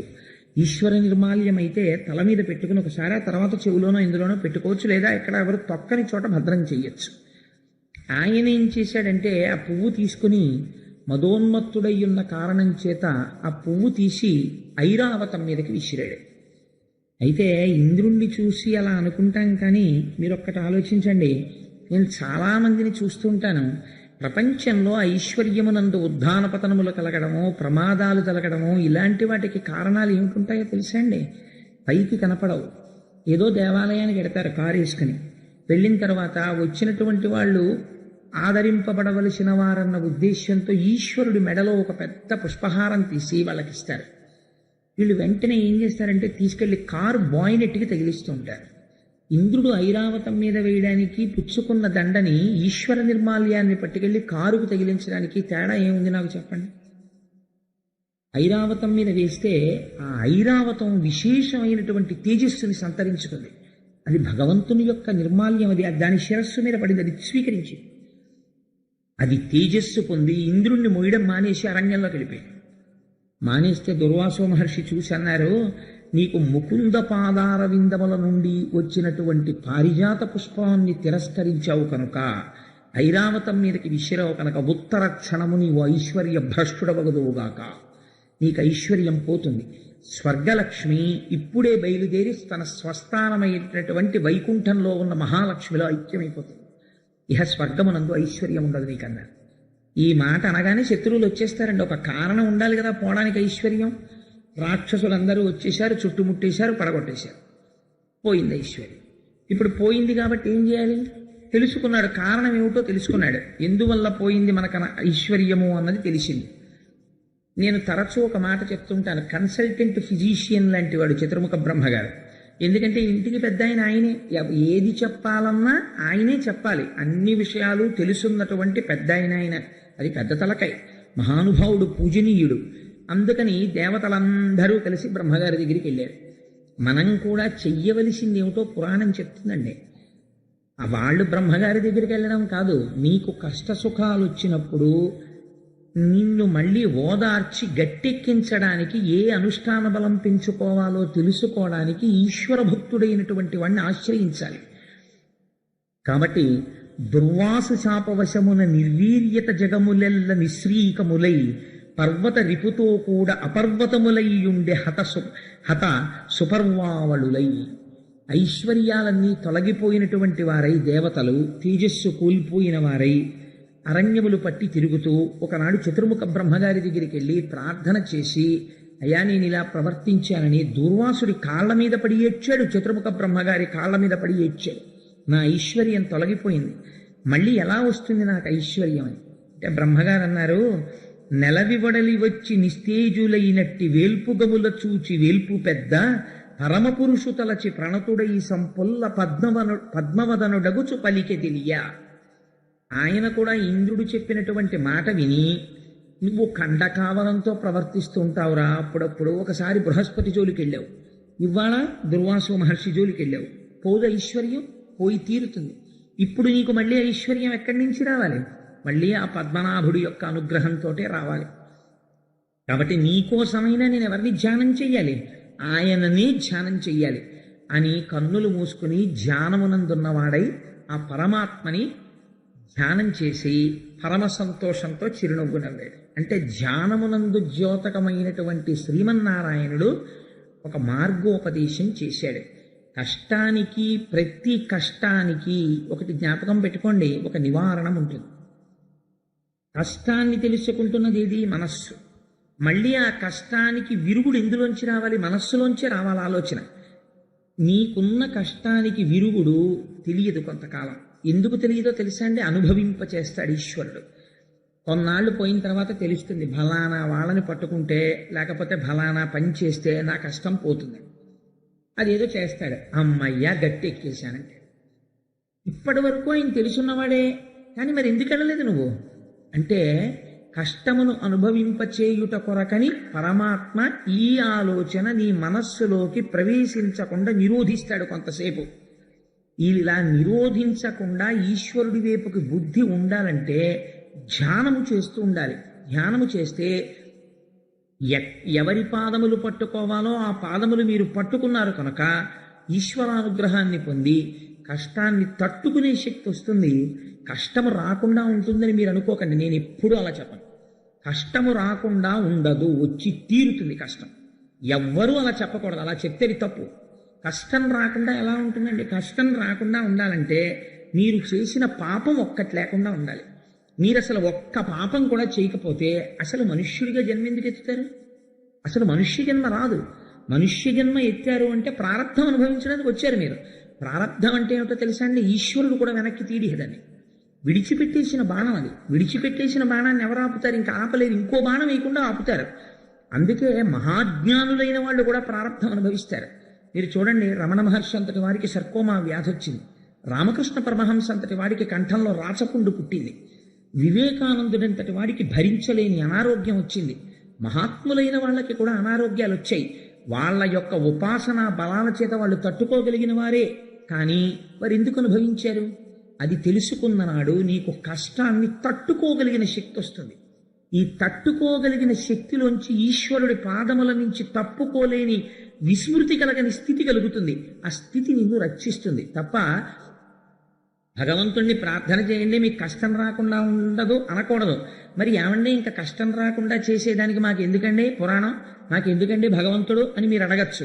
ఈశ్వరుడికి ఒక శక్తి ఉంది. మీకు నేను ఒక ఉదాహరణ చెప్తాను. మీరు ఒక రాష్ట్రపతిని ఎన్నుకుంటారు. రాష్ట్రపతిని ఎవరు ఎన్నుకున్నారండి? మీరే ఎన్నుకున్నారంతే. మీరిచ్చారు ఆయనకి అధికారం. ఆయన ఏం చేస్తున్నాడు? ఒక 150 హత్యలు చేసిన వాడు ఒక ఆయన ఉన్నాడు. ఆయనకి సుప్రీంకోర్టు ఉరిశిక్ష వేసేసింది. వీడిని చనిపోయేంత వరకు ఒక త్రాటికి వేలాడదీయండి అని. ఆయన రాష్ట్రపతికి క్షమాభిక్షకి ఒక దరఖాస్తు చేసుకున్నాడు. రాష్ట్రపతి గారు అన్నారు, మార్చి వీడిని యావజ్జీవిత కారాగార శిక్షగా మారుస్తున్నాను, వీడు బతికున్నంత కాలం ఖైదులో ఉంచండి అన్నాడు. అదే రాష్ట్రపతి ఒక రిపబ్లిక్ డే నాడు ఒక 4 ఏళ్లు పోయాక ఇతని ప్రవర్తన చూసి ఇతన్ని విడిచిపెట్టేయండి. ఎలా వచ్చింది అధికారం? ఒక సర్వోన్నత న్యాయస్థానం చెప్పిన దానికన్నా ఒక రాష్ట్రపతికి అధికారం ఎక్కడి నుంచి వచ్చింది అంటే, మీరు ఎన్నుకున్నటువంటి ఒక రాష్ట్రపతికే మీరు ప్రశ్నించలేని అధికారం ఉంటే, ఈ సర్వబ్రహ్మాండములకు సృష్టికర్త అయి సూర్యచంద్రుల యొక్క గమనమును శాసించగలిగినటువంటి పరమాత్మ మీ కష్టానికి రావలసినటువంటి ఫలితాన్ని బాగా తగ్గించడంలో ఆయనకి ఎందుకు ప్రమేయం ఉండదు? ఉంటుంది. అందుకే కష్టాన్ని తీయడు, ఒక గొప్ప ఫలితం ఇస్తాడు. ఏమిటో తెలుసా అండి? నమశివాభ్యాం అశుభాపహాభ్యాం. రోజు ప్రార్థనా శ్లోకంలో ఒక మాట చెప్తాం, ఆపదామపహర్తారం దాతారం సర్వసంపదాం. దాకి ఒత్తేస్తుంటారు కొంతమంది, దాతారం అనకూడదు, దాతారం సర్వసంపదాం లోకాభిరామం శ్రీరామం భూయో భూయో నమామ్యహం. అంటే మీకు ఒక భయంకరమైనటువంటి కష్టం రావలసి ఉన్నది, మీకు తెలియదా కష్టం వస్తోందని. నేను ఒక రోజు ఉదయం నిద్ర లేచిన తర్వాత ఆ రోజు నాకు ఏదో ఒక ప్రమాదకరమైనటువంటి ఒక మూచ పోసుకుని ఈ చెయ్యి ఇంత మేర తెగిపోయి రక్తస్రావం అయిపోవాలి. కానీ నేను భాగవతం చెప్తున్నాను, నా మనస్సు కృష్ణ కథ మీద నిమగ్నమై ఉంది. ఇవాళ సాయంకాలం ఏం చెప్దామని ఏదో ఆలోచిస్తున్నాను ఆఫీస్లో. ఆ భయంకరమైనటువంటి ఘడియ రాని వచ్చింది. అప్పుడే జరగాలి, కాలమునందే ఫలితము ప్రకటింపబడుతుంది. ఈ సమయంలో ఈశ్వరుడు గురించి చింతన చేస్తున్నాడు. ఇప్పుడు ఈశ్వరుడు రక్ష చెయ్యాలి కాబట్టి ఏమవుతుంది? దేనికో జేబులో చెయ్యి పెట్టి ఇలా తీశాడు. తీస్తే ఆ కుర్చీ కింద ఉన్నటువంటి ఒక బోల్ట్ చేతిని చీరింది. సన్నగా చీరబడి అందులోంచి నెత్తురు పైకి వచ్చింది. ఈశ్వరుడు రక్షించాడని నీకు తెలియక్కర్లేదు. ఆయన ఏం వచ్చి చెప్పడం, ఓయ్ కోటేశ్వరరావు ఇవాళ నీ చెయ్యి ఇక్కడి నుంచి ఇక్కడికి తెగిపోవాలి, కానీ నువ్వు ఈశ్వరుడు యందు మనస్సు మగ్నమై ఉండడం చేత గీరి వదిలిపెట్టాను అని మీకేం చెప్పడైనా. అందుకే నిన్నటి రోజున గజేంద్రుడు అన్నాడు, స్త్రీ పురుష నపుంసకమూర్తియును కాక తిరియక్క మరణనాదిమూర్తియును కాక కర్మ గుణభేద సదసత్ప్రకాశి కాక వెనుక నన్నియుతానగు విభుతలంతో మీ వెనకాతలే ఉండి మిమ్మల్ని రక్షించుకుంటాడు. కాబట్టి ఇప్పుడు ఏమైంది? ఇలా తెగిపోయి బోలెడంత నెత్తురు కారిపోవలసింది ఇలా గీరుకుని, తెగిందా లేదా? తెగింది. రక్తం వచ్చిందా లేదా? వచ్చింది. మీరు అయ్యో తెగింది అనుకున్నారా లేదా? అనుకున్నారు. ఓ దూదో ఏదో పెట్టి తుడుచుకున్నారా లేదా? తుడుచుకున్నారు. పెద్దదైతే ఏం చేద్దరో చిన్నదానికి అదే చేశారు. కానీ ఇక్కడి నుంచి ఇక్కడికి తెగిపోవలసిన చేతిని ఇంత పిసర్ ఇలా తెగేటట్టు చేశాడు. అంటే ఇప్పుడు ఏమైందనమాట? అందులో ఈశ్వరానుగ్రహము ప్రకటితమైంది. ఆ రోజు నీకు ఏదో ఉంది, జరగవలసింది, ఈశ్వరుడు తప్పించాడు. వెంటనే నువ్వు అనవలసిన మాట ఏంటంటే ఈశ్వరుడికి కృతజ్ఞత ప్రకటించాలి. ఈశ్వర ఇవాళ ఏదో జరగాలి, నువ్వు చిన్న గాయంతో దీన్ని విడిచిపెట్టావు, నేను నీకు కృతజ్ఞుడను. ఇది ఈశ్వరుణ్ణి చూడడం అంటే. అంతేకాని నాకు ఈ దెబ్బ తగలడం ఏమిటండి భాగవతం చెప్తుంటే? నేనేమో ఇప్పుడే కదండి గజేంద్ర మోక్షం పద్యాలు చదివాను, అయినా సరే నాకు ఇక్కడ దెబ్బ తగిలింది ఏమిటి, నీకు దేవుడు ఉన్నాడు ఏంటండి అన్నారనుకోండి. నువ్వు చేసిన పాపం ఏది? నువ్వు ఒక్క పాపం చేయకుండా ఉన్నావు. ఎప్పటి జన్మలో ఎందుకండి? ఇవాళ లేచి నిద్ర లేచిన తర్వాత నేను ఒక్క పాపపు పని చెయ్యలేదు, పరమ ధర్మబద్ధంగా నడిచాను అని నీకు నువ్వు సెల్ఫ్ సర్టిఫికేషన్ చేసుకో చూస్తాను. ఆ పాటి చేత కానివాడివి నువ్వు ఈశ్వరుణ్ణి నింద చేసేవాడివా, వేదాన్ని విమర్శించేవాడివా? నీకేం తెలుసని మాట్లాడుతున్నావు? కాబట్టి నీకున్న లౌకికమైనటువంటి జ్ఞానంతో నువ్వు చదువుకున్న ఓ చిన్న డిగ్రీని అడ్డు పెట్టుకుని ఈశ్వరుడి యొక్క శక్తిని ప్రశ్నించే స్థాయికి వెళ్ళకూడదు. అదే దుర్వాసుడు చేసినటువంటి హీనమైన పని. తనకో చిన్న పదవోటు ఉంది కదా అని దానివల్ల వచ్చినటువంటి మదము చేత ఈశ్వరానుగ్రహాన్ని తిరస్కరించుకున్నాడు. ఈశ్వరుడి యొక్క పాదముల నుంచి వచ్చినటువంటి పుష్పం అంటే అది అనుగ్రహమే. ఈశ్వరుడికి నివేదన చేసిన ఒక కొబ్బరి చెక్క మీ చేతిలో పెట్టారనుకోండి, అది ప్రసాదం అంటే అనుగ్రహం. వెంటనే గిల్లి ఓ ముక్క నోట్లో వేసుకోవడమే, ఈశ్వర అనే స్వీకరించాను నీ అనుగ్రహాన్ని. ఒక పువ్వు కళ్ళకద్దుకుని తల మీద పెట్టుకోవడమే, అంతే అయిపోయింది. ఈశ్వర నీ అనుగ్రహాన్ని స్వీకరించాను. భావన చేత ఆయన సంతుష్టి పొందుతాడు. మీరు ఎంత దాని గురించి అల్లరి చేశారు కాదు, మీ భావన చాలా అవసరం. ఇక్కడ ఇంద్రుని యొక్క భావన యందు తేడా ఉంది. కాబట్టి ఇప్పుడు ఇలాంటి వాళ్ళకి అందరికీ పాఠం చెప్పాలి. అది బ్రహ్మజ్ఞానులంటే ఎలా ఉంటుందో చూడండి. అందుకని శాపానుగ్రహం ఇచ్చాడు. అటు ఏమైపోనో ఇంద్రుడు అసలు. అందుకని శపిస్తారు. కొంతవరకు మాత్రమే అది బాధించేటట్టు చేస్తారు. ఐశ్వర్య భ్రష్టుడవుతున్నావు అన్నాడు. పోయింది ఐశ్వర్యం. ఏడ్చాడు, బ్రహ్మగారి దగ్గరికి వెళ్ళాడు. దుర్వాసుడు ఏం చెప్తాడో బ్రహ్మగారు అదే చెప్పాలి. ఆయన కూడా మళ్ళీ ఎవరిని అడగాలి? మళ్ళీ ఐశ్వర్యం ఇమ్మని, మళ్ళీ శ్రీమన్నారాయణుణ్ణి అడగాలి. ఇప్పుడు మీకేమవుతోంది? మీరు చేసుకున్న తెలివి తక్కువ పనుల చేత నష్టాన్ని కొని తెచ్చుకుంటారు.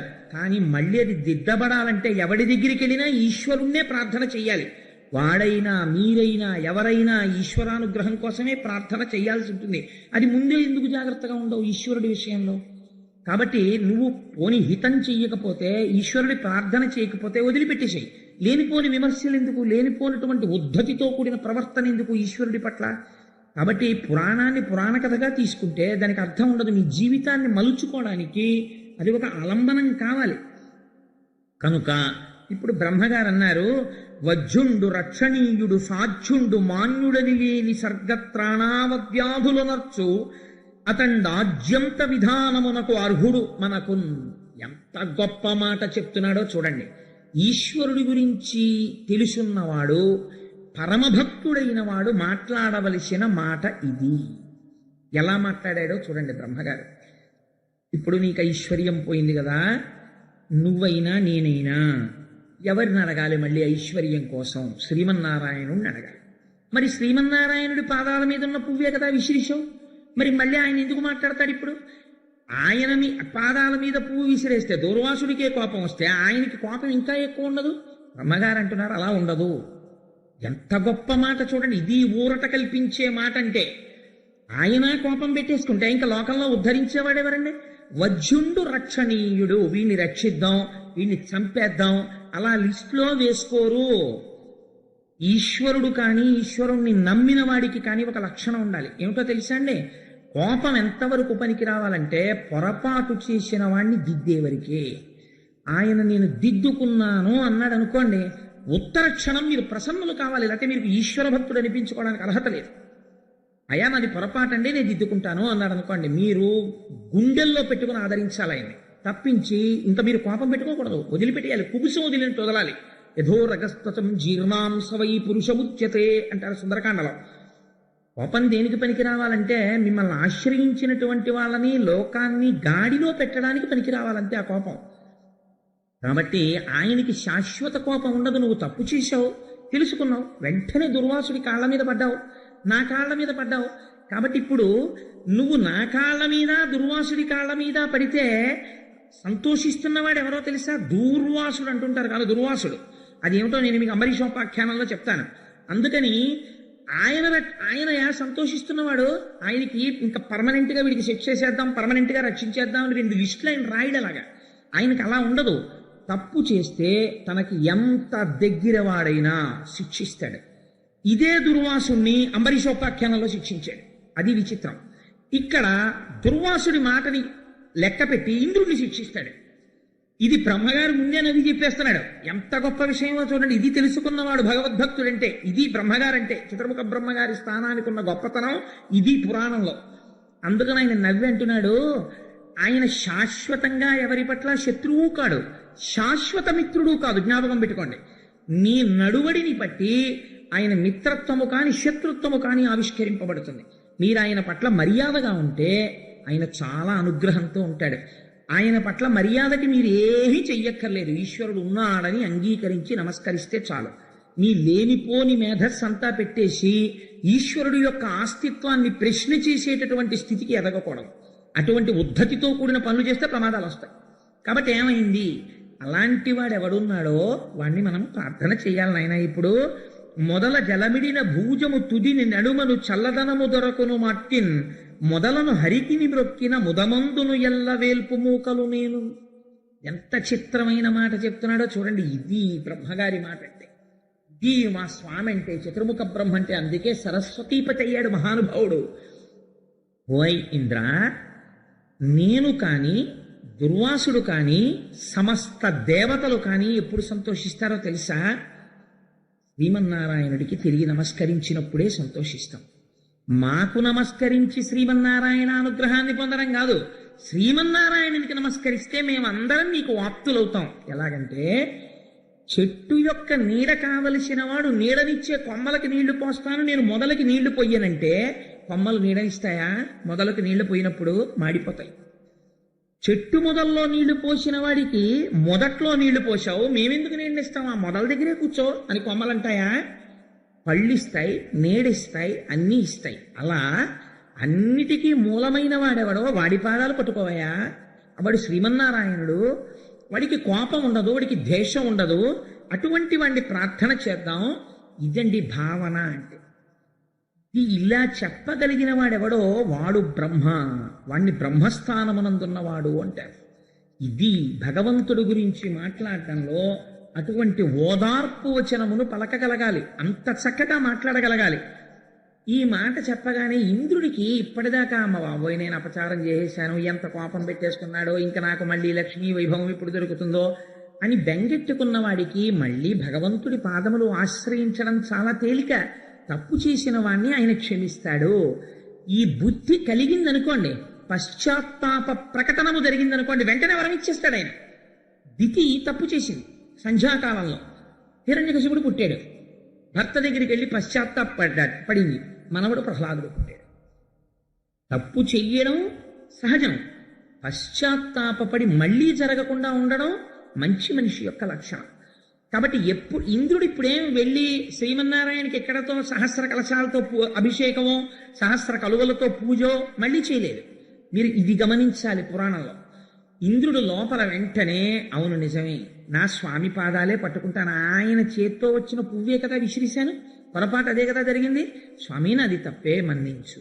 ఒక్క మాట ఇలా అనుకుని మనసులో నమస్కారం చేశాడంతే. ఇలా అనేటప్పటికీ ఏమైంది, అది విచిత్రం.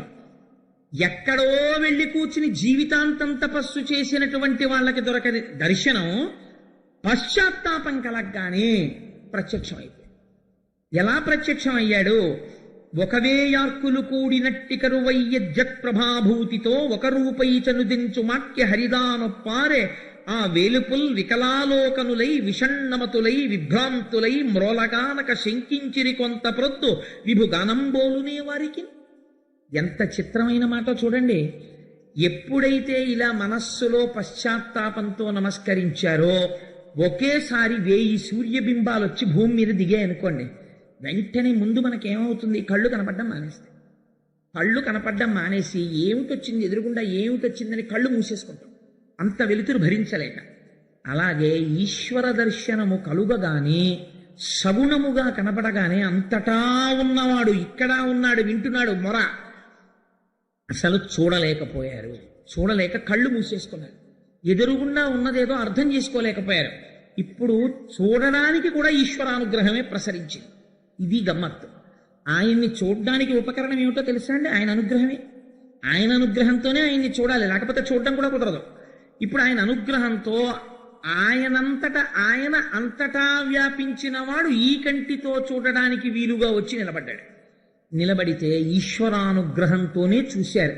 అంటే ఇప్పుడు మీకు ఏం చెప్తున్నట్టు క్షీరసాగర మథనానికి ముందు ఒక ప్రపంచంలో ఒక మహత్తరమైన శక్తి ఉన్నది.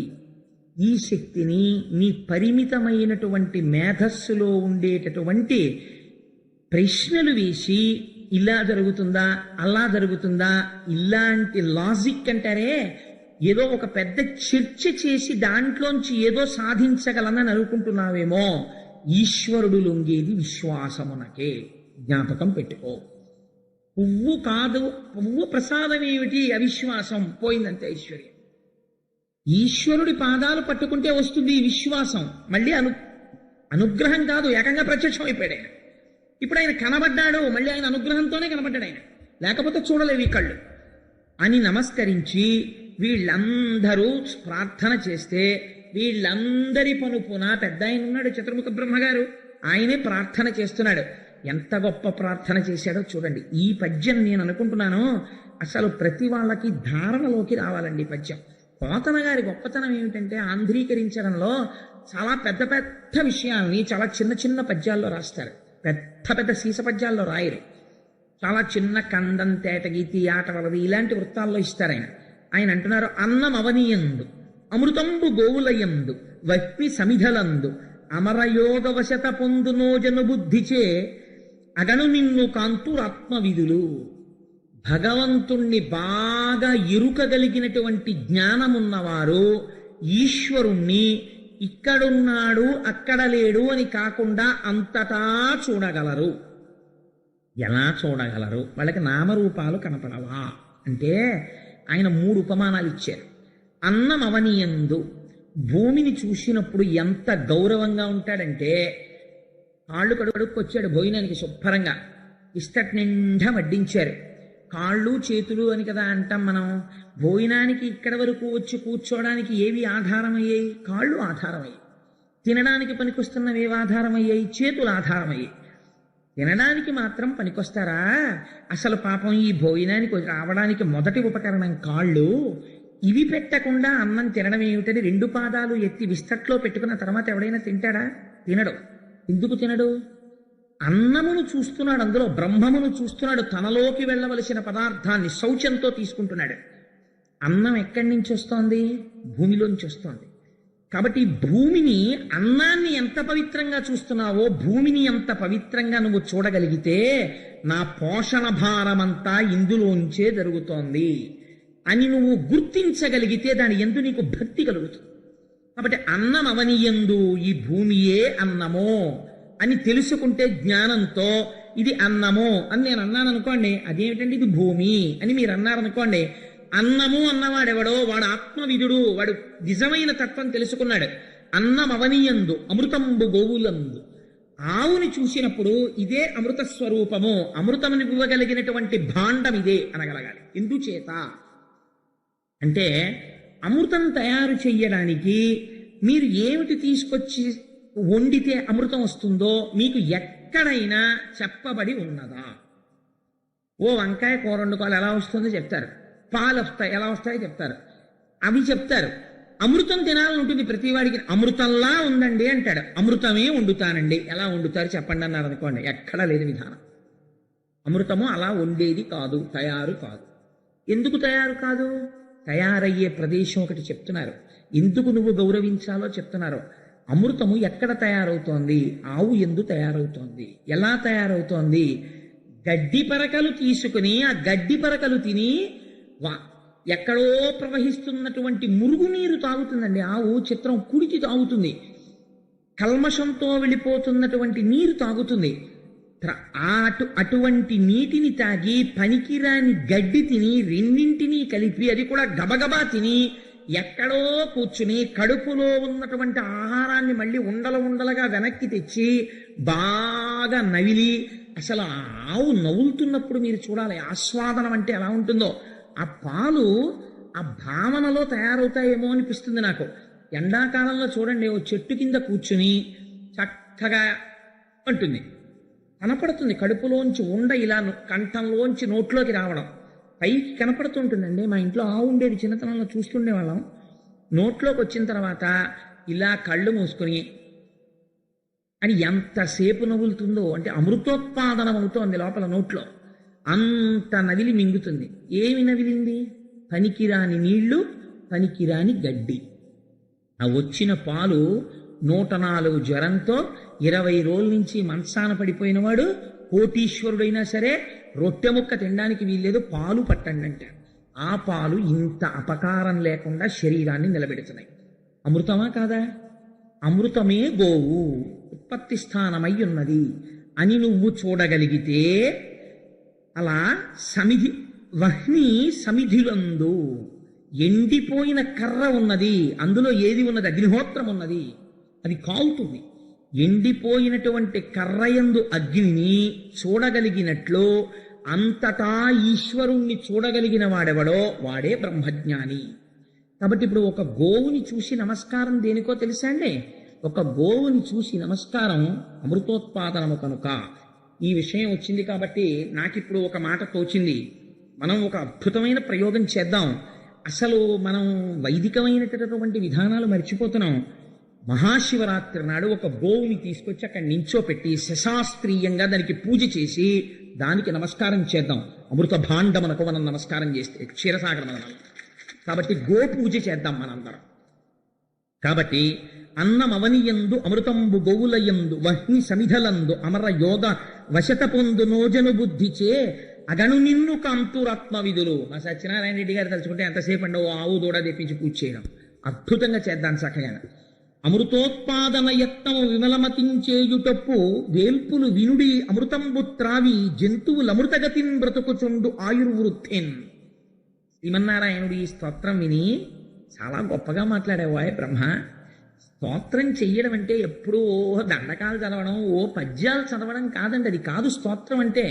అందుకే మన వాళ్ళు దుర్గా సూక్తము, శ్రీ సూక్తము, పురుష సూక్తము, సూక్తం అంటారు. ఏది మీరు వైదికంగా అనుసంధానం చేస్తారో దాన్ని సూక్తం అంటారు. సూక్తం ఏమిటండి? స్తోత్రం అనకూడదా? సూక్తం అంటే అంటే బాగుగా చెప్పబడినది. మీరు ఇక్కడ దర్శనం చేసి లోపల ఈశ్వరుడి గురించి అనుకుంటున్నవేమున్నాయో అవి సూక్తములు. మీరు ఇక్కడ మనసుతో చూసి రేపు ఇక్కడ ఒక గోవుకి పూజ జరుగుతోంది అనుకోండి, మీకు ఈ పద్యం జ్ఞాపకానికి వచ్చి ఆ గోవు యందు అమృత భాండమును చూస్తూ మీరు నమస్కారం చేస్తున్నారనుకోండి, అనారోగ్యం ఎందుకు వస్తుందండి? రాదు. ఆ గోవుని చూస్తూ పూజ చేస్తూ నమస్కారం చేస్తున్నారనుకోండి, గోవు పృష్ఠభాగమునందు లక్ష్మీస్థానం ఉంది, మీకు దరిద్రం ఎందుకు వస్తుంది? ఐశ్వర్యం నిలబడిపోతుంది. గోవు వంక చూస్తూ మీరు నమస్కారం చేస్తూ దాని మీద పువ్వులు పడ్డాయి అనుకోండి, 33 కోట్ల మంది దేవతలకు అందుతాయి ఆ పూజ. కాబట్టి ఇంకా మహాశివరాత్రి నాడు మీరు ఏం చేయాలో గోవుకు పూజ చేస్తే. కాబట్టి భావన చేత సంతుష్టి పొందుతుంది. భావన మాత్ర సంతుష్టాయై నమః అని లలితా సహస్రంలో అమ్మవారికి పేరు. ఇక్కడ భావన చేత అక్కడ పూజ అందబడుతూ ఉంటుంది. మీరు కర్మేంద్రియాలతో చేసే పూజ కాదు, ఇక్కడ భావన నడుస్తూ ఉండాలి. అది అందం అంటే. సరే, అందుచేత ఆయన అన్నారు, దీనికి పొంగిపోయాడు ఆయన ఈ స్తోత్రానికి. అంటే తెలుసుకోవలసినది తెలుసుకుని చెప్పినది ఏదో అది సూక్తమో. అది లౌకికమైన క్వాలిఫికేషన్స్కి దొరికేది కాదు. నేను ఎంఏ చదివానండి, నేను ఎంఎస్సీ చదివానండి, నేను ఎంకామ్ చదివానండి, నీకేమైనా ఓ 1000 రూపాయలు ఎక్కువ వచ్చి నీ ఇంట్లో కాస్త ఇంకో మేడేసుకుని ఇంకో 2 ఆధారాలతో అన్నం తినడానికి పనికొస్తుందేమో, అదంతే. కానీ ఆ చదువు వేదము కాదు. నువ్వు ఏది తెలుసుకున్న తరువాత వేరొకటి తెలుసుకోవలసిన అవసరము లేదో ఆ చదువు కాదు నువ్వు చదువుకున్న చదువు. అది నీ కుక్షింభరత్వానికి, కడుపు నింపడానికి పనికొచ్చే చదువు అంతే. అంతకమించి ఈశ్వరుణ్ణి చేరడానికి పనికొచ్చే చదువు అది కాదు. ఆ చదువు చదువులలోని మర్మమెల్ల చదివితి తండ్రి అంటాడు. ఆ చదువు బ్రహ్మవిధులకు మాత్రమే తెలిసున్న చదువు. కాబట్టి ఈ మాట వింటే ఆయన సంతోషపడిపోయి అన్నాడు, ఐశ్వర్యం కదా పోయిందని ఏడుస్తున్నావు. ఈశ్వరానుగ్రహం కలిగితే, ఆయన పట్ల భక్తితో ఒక్క క్షణం అలా మనస్సు నిలబడితే నిజంగా వెంటనే ఈశ్వరుడు ఎలా అనుగ్రహిస్తాడో చూడండి. ఐశ్వర్యం పోయిందని మళ్ళీ నేను ఐశ్వర్యం ఇస్తాను లేవయ్యా అనలేదండి. ఆయన అన్నాడు, ఐశ్వర్యం ఏమిట్రా, ఈ శరీరమునకు యవ్వనం పోకుండా, ఇది సృష్టికి అందేటటువంటి విషయమా? మృత్యువు రాకుండా ప్రళయకాలమునందు మళ్ళీ లీనమవుతారంతే. మృత్యువు రాకుండా, వృద్ధాప్యం రాకుండా, ఐశ్వర్యము చెడకుండా, అనారోగ్యము రాకుండా, నిరంతరము తేజస్సుతో కనురెప్ప ఇలా పడకపోయినా సరే హాయిగా సమస్త తేజస్సుని చూడగలిగి భూమికి పాదమానకుండా అంతటా తిరగగలిగిన ఇన్ని శక్తులనీయగలిగిన అమృతాన్ని నీకు ఇస్తాను అన్నది ఈ ఈశ్వరానుగ్రహం అండి. అసలు నోరు విప్పి ఏమైనా అడిగాడండి ఇంద్రుడు? ఇలా అన్నాడంతే మనసులో తలుచుకుని నాది తప్పే మహానుభావ అన్నాడు. ఇది సూక్తం అంటే. ఇక్కడ తెలుసుకుని చెప్పుట. ఆయనేమిస్తున్నాడు? అమృతాన్ని ఇస్తాను అంటున్నాడు. ఇప్పుడు ఈ మాటలని దీనికోసం మీరు ఏం చెయ్యాలో తెలుసా? ఈ అమృతోత్పాదనం కోసం, అమృతోత్పాదనం అంటే ఏమిటో, క్షీరసాగర మథనం అంటే ఏమిటో, దానికి తాత్వికమైనటువంటి అనుసంధానం ఎలా ఉంటుందో మీకు మొత్తం క్షీరసాగర మథనం అయిపోయాక చెప్తాను. పాలమున్నీటి లోపల సర్వతృణల ఔషధములు తెప్పించి చాలవైచి మందర శైలంబు మంధానముగ చేసి తనర వాసుకిదరి త్రాడు చేసి నా సహాయత చేత నలినందరును మీరు తరువుడు వేగ మతంద్రులగుచు ఫలము మీదయ్యడు బహుళ దుఃఖముల బడదొరు దైత్యులు పాపమతులు అలసటయును లేక అఖిలార్థములు కల్గు విషధిలోన ఒక్క విషము పుట్టు కలగి వెరవవలదు కామ రోషంబులు వస్తు చెయ్యమునందు వలదు చేయ. లక్ష్మీ కటాక్షం అంటే ఏమిటో ఈ పద్యంలో చెప్తున్నారు. లోకంలో ఒక మాట ఉంటుంది, ఏమంటే అన్ని పాపాలు చేశాడు కదా, ఒక్కనాడు గుడికి వెళ్ళడే, ఓనాడు గోపురానికి వెళ్ళడే, అంత ఐశ్వర్యం ఎలా ఉందండి అంటారు. అది ఎక్కడిదో తెలుసా అండి ఐశ్వర్యం? అది వెలిగిపోయే ముందరి దీపం. నేను ఈ మాట యథార్థంగా చెప్తున్నా. ఎందుకో తెలుసా? ఈశ్వరుడు గత జన్మలలో పుణ్యాన్ని ఇచ్చేస్తుంటాడు. ఆయనకేమి బాధ ఉండదు, ఇచ్చేస్తాడు. పాపము ఇది పూర్తి అయిపోగానే పాప ఫలితాన్ని ఇవ్వడం మొదలు పెడతాడు. తదేవ ఫలమన్వేతి ధర్మస్యాధర్మనాశన ప్రాప్తం ధర్మ ఫలం తావద్భవతా నాత్ర సంశయ. ప్రయత్నపూర్వకంగా పుణ్యం చెయ్యడం ఆపేశారనుకోండి, చెయ్యట్లేదు పుణ్యకార్యాలేవి, పాప ఫలితము ప్రారంభం అయిపోయిందనుకోండి, వెంటనే పోయేది ఏమిటంటే ఐశ్వర్యం మధ్యపతనం అయిపోతుంది, అధికారం వెళ్ళిపోతుంది, ఐశ్వర్యం వెళ్ళిపోతుంది. అందుకే మీరు చాలామంది చరిత్రలు చూడండి, ఇవాల్టి రోజున కోటీశ్వరులై ఉన్న వాళ్ళు నాకు ఎందరో తెలుసు, పేర్లు ఎందుకు చెప్పాలి? ఎందరో కోటీశ్వరులు ఒక్క వారం రోజులు తిరిగేటప్పటికీ ఇన్ని భోగాలు అనుభవించిన వాళ్ళు, బెయిల్ దొరక్క జైళ్లలో ఉన్న వాళ్ళు ఉన్నారు. ప్రపంచం ఉన్నారా లేదా? ఉన్నారు. దేశములను శాసించిన వాళ్ళు చిన్న సిల్వరి పాత్రలో తీసుకొచ్చి ఇలా తోస్తే అందులో అన్నం తిని బతుకుతున్న వాళ్ళు ఉన్నారు.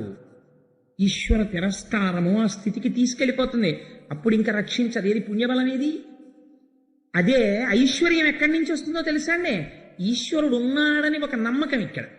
ఆ నమ్మకంతో ఏదో ఒక పుణ్యకార్యం చేస్తూ ఉంటారు, అది కాపాడుతుంటుంది, రక్షిస్తుంటుంది. చిన్న చిన్న ఇబ్బందులు వస్తుంటాయి, కానీ ఇది రక్ష చేసేసి నిలబెట్టేస్తుంటుంది. ఇప్పుడు శ్రీ మహావిష్ణువు ఒక గొప్ప మాట చెప్తున్నారు.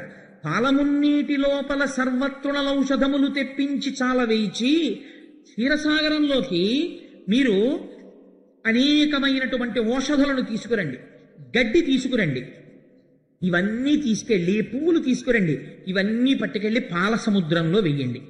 లోపల భావన ఎలా ఉండాలో తెలుసా? పాల సముద్రం అన్న భావన ఈ మాట మీరు ఎర్రసిరాతో అండర్లైన్ చేసి గుర్తుపెట్టుకోండి. ఎందుకంటే క్షీరసాగర మథనం అంటే ఏమిటో అది. ఏమంటే అలా పాలు ఉంటాయా ప్రపంచంలో? పాలుంటే పులిసిపోవా, పాలు విరిగిపోవా? వీటికి తాత్వికమైన సంబంధానికి ఆఖరణ చెప్తాను. అమృతోత్పాదనం అయిపోయాక మీరు ఎలా భావన చెయ్యాలో తెలుసా? క్షీరసాగర మథనం చేసేటప్పుడు పాల సముద్రాన్ని పాలకుండగా భావించండి. కుండలో ఉన్న పాలు, ఈ బయట పృథివీ ఉంది కదా, అందులో కదా పాల సముద్రం ఉంది, అందుకని ఒక పాలకుండ. ఇప్పుడు ఆ పాలు చిలికేటప్పుడు పెరుగు చిలుకుతారు సాధారణంగా. ఈయనేమంటున్నారు? పాలు చిలకమంటున్నారు. ఈ మాటలు జ్ఞాపకం పెట్టుకోండి బాగానే. ఈ పాలు చిలికేటప్పుడు అందులో ఔషధీ పత్రములను వెయ్యండి, తృణములు గడ్డి వెయ్యండి, ఇవన్నీ వెయ్యండి. వేసి అప్పుడు మీరు మందర పర్వతాన్ని తీసుకొచ్చి ఆ పాల సముద్రంలోకి మెల్లగా దించండి. కవ్వం కింద తిప్పడం కోసమని నా అనుగ్రహంతో ఆ మందరగిరి నిలబడుతుంది. అలాగా నిలబడినప్పుడు దానికి వాసుకుని త్రాడిగా చుట్టండి. దేవతలు దానవులు అటు ఇటు పట్టుకోండి. కానీ మీకు ఇప్పుడు ఐశ్వర్యం పోయింది కాబట్టి దానవులు మీ మాట వినరు. నాగుపాము కూడా ఎలకని పట్టుకోవాలంటే కలుగులోంచి వచ్చి కాసేపు పడుకుంటుంది. దానవుల్ని మట్టు పెట్టడానికి మీరు కొంత ఓర్పు వహించి స్నేహం చెయ్యండి. ఈశ్వరుడికి ఎవరి మీద విరోధం లేనప్పుడు దానవులు పాడైపోవాలని ఆయన ఎందుకు అనుకోవాలండి? అంటే దానవులు ఏది గెలిచినా నేనే గెలిచానంటాడు. ఈశ్వరానుగ్రహంతో నాకు వచ్చింది అండవు.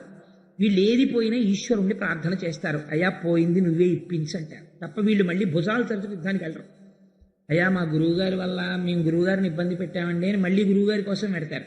అయ్యా పొరపాటు అయిపోయిందండి మేము భగవంతుడిని నింద చేశామని మళ్ళీ దేవుడి కోసం పెడతారు. ఈ దివు, ఈ జ్ఞానం ఉన్నవాడు దేవత, నా అంతవాణ్ణి నేనన్నవాడు రాక్షసుడు. అందుకని వాడికి ఇష్టమానం పోతుంటుంది, ఐశ్వర్యం వచ్చినట్టు వస్తుంది, జారిపోతుంటుంది, అది నిలబడదు. అందుకే రాక్షసులకు వచ్చిన ఐశ్వర్యాన్ని ఈశ్వరుడు తీసేస్తూ ఉంటాడు, దేవతలకి పోయిన ఐశ్వర్యాన్ని ఈశ్వరుడు ఇస్తూ ఉంటాడు. నువ్వు ఎలా ఉండాలనుకుంటున్నావో నీ ఇష్టం. కాబట్టి ఇప్పుడు దానవులు పాడవుతారు, కానీ వాళ్ళని క్షీరసాగర మదనానికి తీసుకురండి, తీసుకొచ్చి చిలకండి. అలా దానవుల్ని కూడా మరి ఎందుకండి తేవడం, తాత్విక అవగాహనలో చెప్తాను ఆఖరణ. ఎందుకంటే మీకు రావలసిన అనుమానాలు కూడా నేను చెప్పేస్తున్నాను. అప్పుడు మీరు ఈ వాసుకిని చుట్టండి, చుట్టి తిప్పండి, అందులోంచి అమృతోత్పాదనం అవుతుంది, అమృతం పుడుతుంది. పుట్టే ముందు హాలాహలం వస్తుంది. మొదట మీరు కోరుకున్న వస్తువులు వస్తాయి అనుకోకండి, విషం వస్తుంది, అగ్నిహోత్రం వస్తుంది, భయపడకండి, పూనికతో మళ్ళీ చిలకండి. ఇంకొక విషయం, చాలా గొప్ప గొప్ప వస్తువులు పుడతాయి, మనసు పారేసుకోకండి, నిగ్రహించుకోండి. నేను ఇస్తే పుచ్చుకోండి, లేకపోతే ఊరుకోండి. ఎవడికి ఏది ఇవ్వాలో నాకు తెలుసు, అది వాడికి ఇస్తాను. పుచ్చుకుని పాడైపోయే వాళ్ళు కొందరు ఉంటారు, ఏవి పడితే అవి ఎవరు పడితే వాళ్ళు పుచ్చుకోకూడదు. ఈ మాట నేను ఎందుకంటున్నానో తెలుసా అండి, ఒక పీఠాధిపతి చక్రాన్ని పెట్టి అర్చన చేస్తాడు, ఆయన జ్ఞానంలో పైకెక్కుతాడు. ఒక గృహస్థుడు ఇచ్చి చక్రం పెట్టాడు అనుకోండి, పెద్ద శ్రీచక్రం పట్టుకొచ్చి పెట్టించాడు అనుకోండి, దెబ్బతింటాడు. ఎందుకని? ఆరాధన తెలియాలి. నా ఇంట్లో ఫ్యూజ్ పోతే నేను వేసుకోవచ్చు, పోల్ మీద ఫ్యూజ్ పోస్తే పోల్ ఎక్కాను అనుకోండి, కింద పడిపోతాను. పోల్ మీదకి ఎక్కేవాడికి గ్లోవ్స్ పెట్టుకోవాలి, వాడు ఏపీఎస్సిబి ఎంప్లాయ్మెంట్లో ఉండాలి, ఏవో కొన్ని లక్షణాలు ఉంటాయి. Handle with care. కొన్ని మీరు హ్యాండిల్ చేయలేరు, గురుముఖంగా అనుగ్రహం ఉంటేనే మీరు చెయ్యగలరు. కాబట్టి బొటన వేలంత ఈశ్వరుణ్ణి పెట్టుకోండి, అనుగ్రహాన్ని పొందుతారు. కాబట్టి ఆయన ఎంత గొప్పగా మాట్లాడతారో చూడండి, శ్రీమన్నారాయణుడు మాట్లాడితే. అందుకని దైత్యులు పాడవుతారు, మీరు సుఖపడతారు. కొన్ని వస్తువులు వస్తాయి, కనబడ్డ వల్ల నాకు నాకు నాకు అనకండి, ఏమి ఇవ్వాలో నేను అంటాను, తీసుకోండి అంటాను, ఊరుకోండి. అంతేగాని అదేంటండి వచ్చింది కదా వాళ్ళకి ఇచ్చేస్తున్నారు ఏంటండి వీళ్ళకి ఇచ్చేస్తున్నారండి అనకండి. ఎవడికి ఏమి ఇవ్వాలో నేను చెప్తాను అన్నారు. అంటే వీళ్ళందరూ అన్నారు అలాగే అన్నారు. ఇప్పుడు వీళ్ళకి బుద్ధి వచ్చింది, ఇది విశ్వాసము.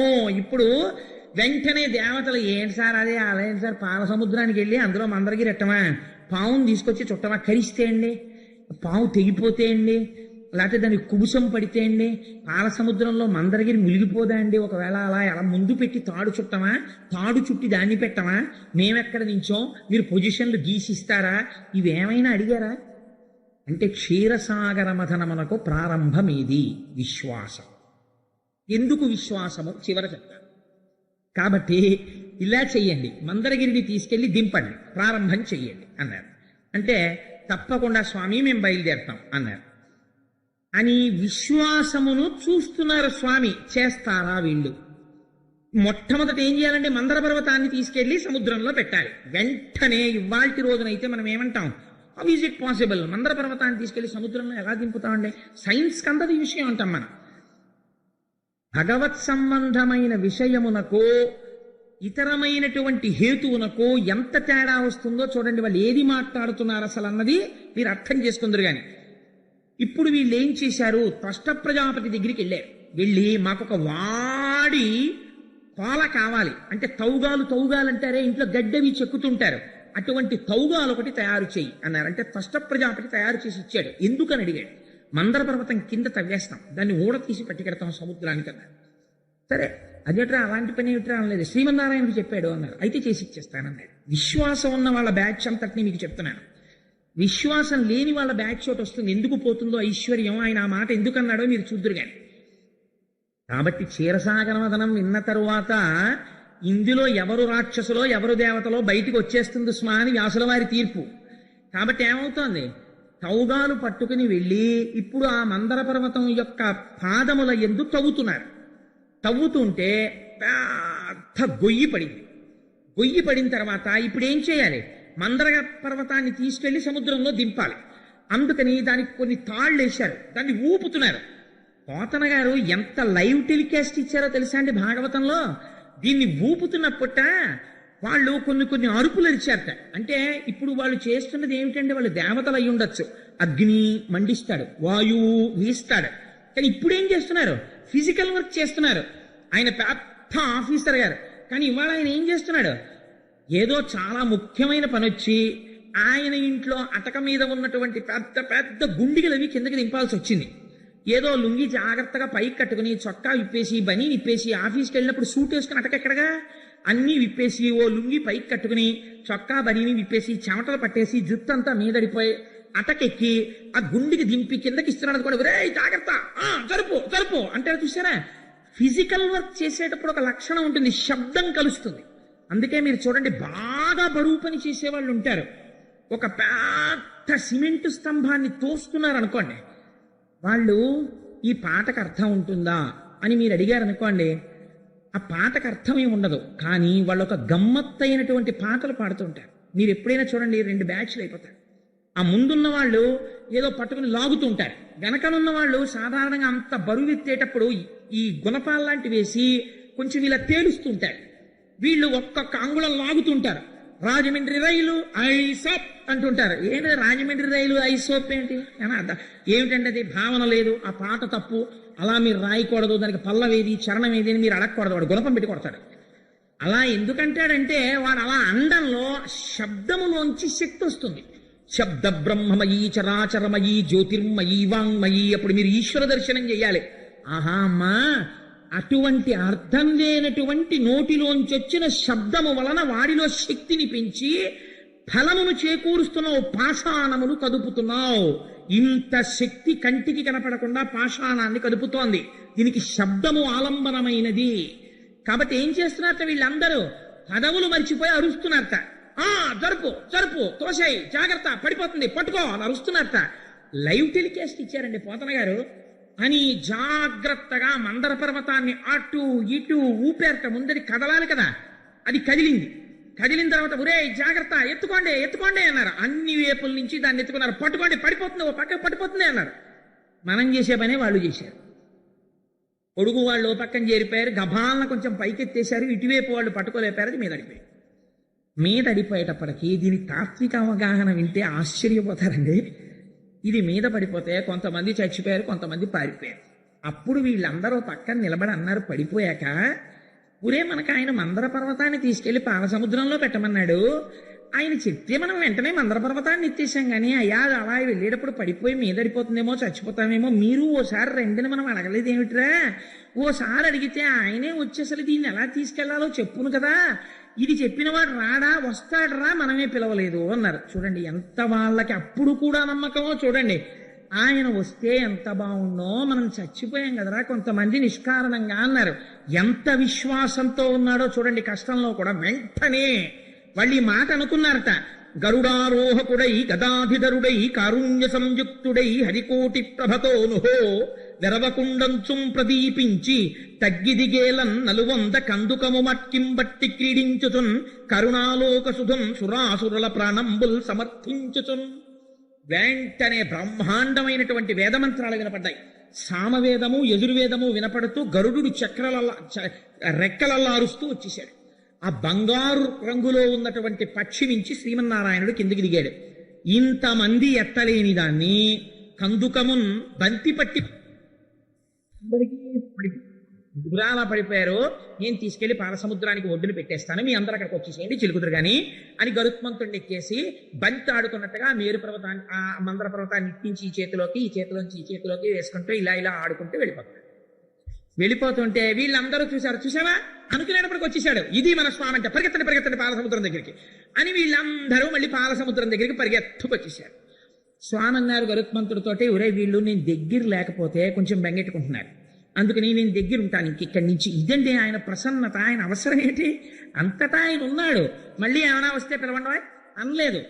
ఈ కొంచెం నేను దగ్గర ఉంటాను, వీళ్ళకి కొంచెం ఇబ్బందులు వచ్చేట్టున్నాయి, తెలియట్లేదు పాపం పిల్లలకి ఎలాగ హ్యాండిల్ చేయాలో ఈ వెంచర్, అందుకని నేను ఇక్కడే క్యాంప్ చేస్తాను కొన్నాళ్ళు సగుణంతో. అందుకని చెప్పి గరుత్మంతుడా ఇప్పుడు నేను మళ్ళీ వెళ్ళేది ఏమి ఉండదు, ఆఫీసర్ గారు ఇవాళ నేను ఎక్కడికి వెళ్ళను అన్నాడు అనుకోండి, ఇవాళ ఇన్స్పెక్షన్కి వెళ్ళను, 400 ఫైల్స్ ఉండిపోయి ఇవాళ ఫైల్స్ అన్ని డిస్పోజ్ చేసేస్తాను అన్నప్పుడు ఏం చేస్తాడు, ఏమైనా నీకేదో సొంత పని ఉందన్నావు కదా, పాపం రాత్రి పగలో క్యాంపులు తిరుగుతున్నావు, ఇవాళ నువ్వు కారు ఆఫీస్లో పెట్టేసి క్యారేజ్ వచ్చేస్తోంది, ఇంటి నుంచి మా అబ్బాయి వచ్చాడు, క్యారేజ్ కూడా వచ్చేస్తుంది, భోజనానికి కూడా వెళ్ళను, నీ పని ఏమైనా ఉంటే నువ్వు చూసుకో అంటే, ఏమైనా టీఏ బిల్ అవి ఉంటే రాసుకో ఎక్కడో కూర్చుని, అందుకని ఇవాళ నేను ఎక్కడికి బయటికి వెళ్ళను అంటే ఆయన డ్రైవర్ గారు కారు షెడ్లో పెట్టేస్తే ఆఫీస్కి వస్తున్న వాడికి తెలిసిపోతుంది, ఓహో ఇవాళ అయితే ఆఫీసర్ గారు ఎక్కడికి వెళ్ళరు, ఫైళ్ళు డిస్పోజ్ అయిపోతున్నాయి. అలాగా ఆయన గరుత్మంతుడిని పంపించేశాడు. అంటే మీకేమిటి అర్థం అవుతుంది? ఇక్కడే ఉంటాడు. అంతటా వ్యాపించి ఉన్నవాడు ఈ చిన్న మొరకి ఎంత లొంగిపోయాడో చూడండి. ఇక్కడే సగుణముగా ఉండిపోతున్నాడు. ఎవరిని రక్షించడానికి? దేవతల్ని దానవుల్ని కూడా. రక్షణ ఎలా అవుతుంది? శిక్షణ ఉంది కదా అందులో. శిక్షణ కూడా రక్షణ పాఠం నేర్చుకుంటే. కాబట్టి ఇద్దరినీ రక్షించడానికి అక్కడ ఉన్నాడు. ఈ మాట ఎంత పెద్ద మాట అండి. నాన్నగారు పిల్లాన్ని కొట్టాడు అనుకోండి, నాన్నగారు పిల్లాన్ని శిక్షించాడు అనకూడదు, శిక్షణ రూపమునందు రక్షణ చేశాడనాలి. కొట్టి పిల్లాన్ని బాగు చేస్తున్నాడు తండ్రి. కాబట్టి ఇద్దరినీ రక్షించడానికి ఆయన వచ్చారు.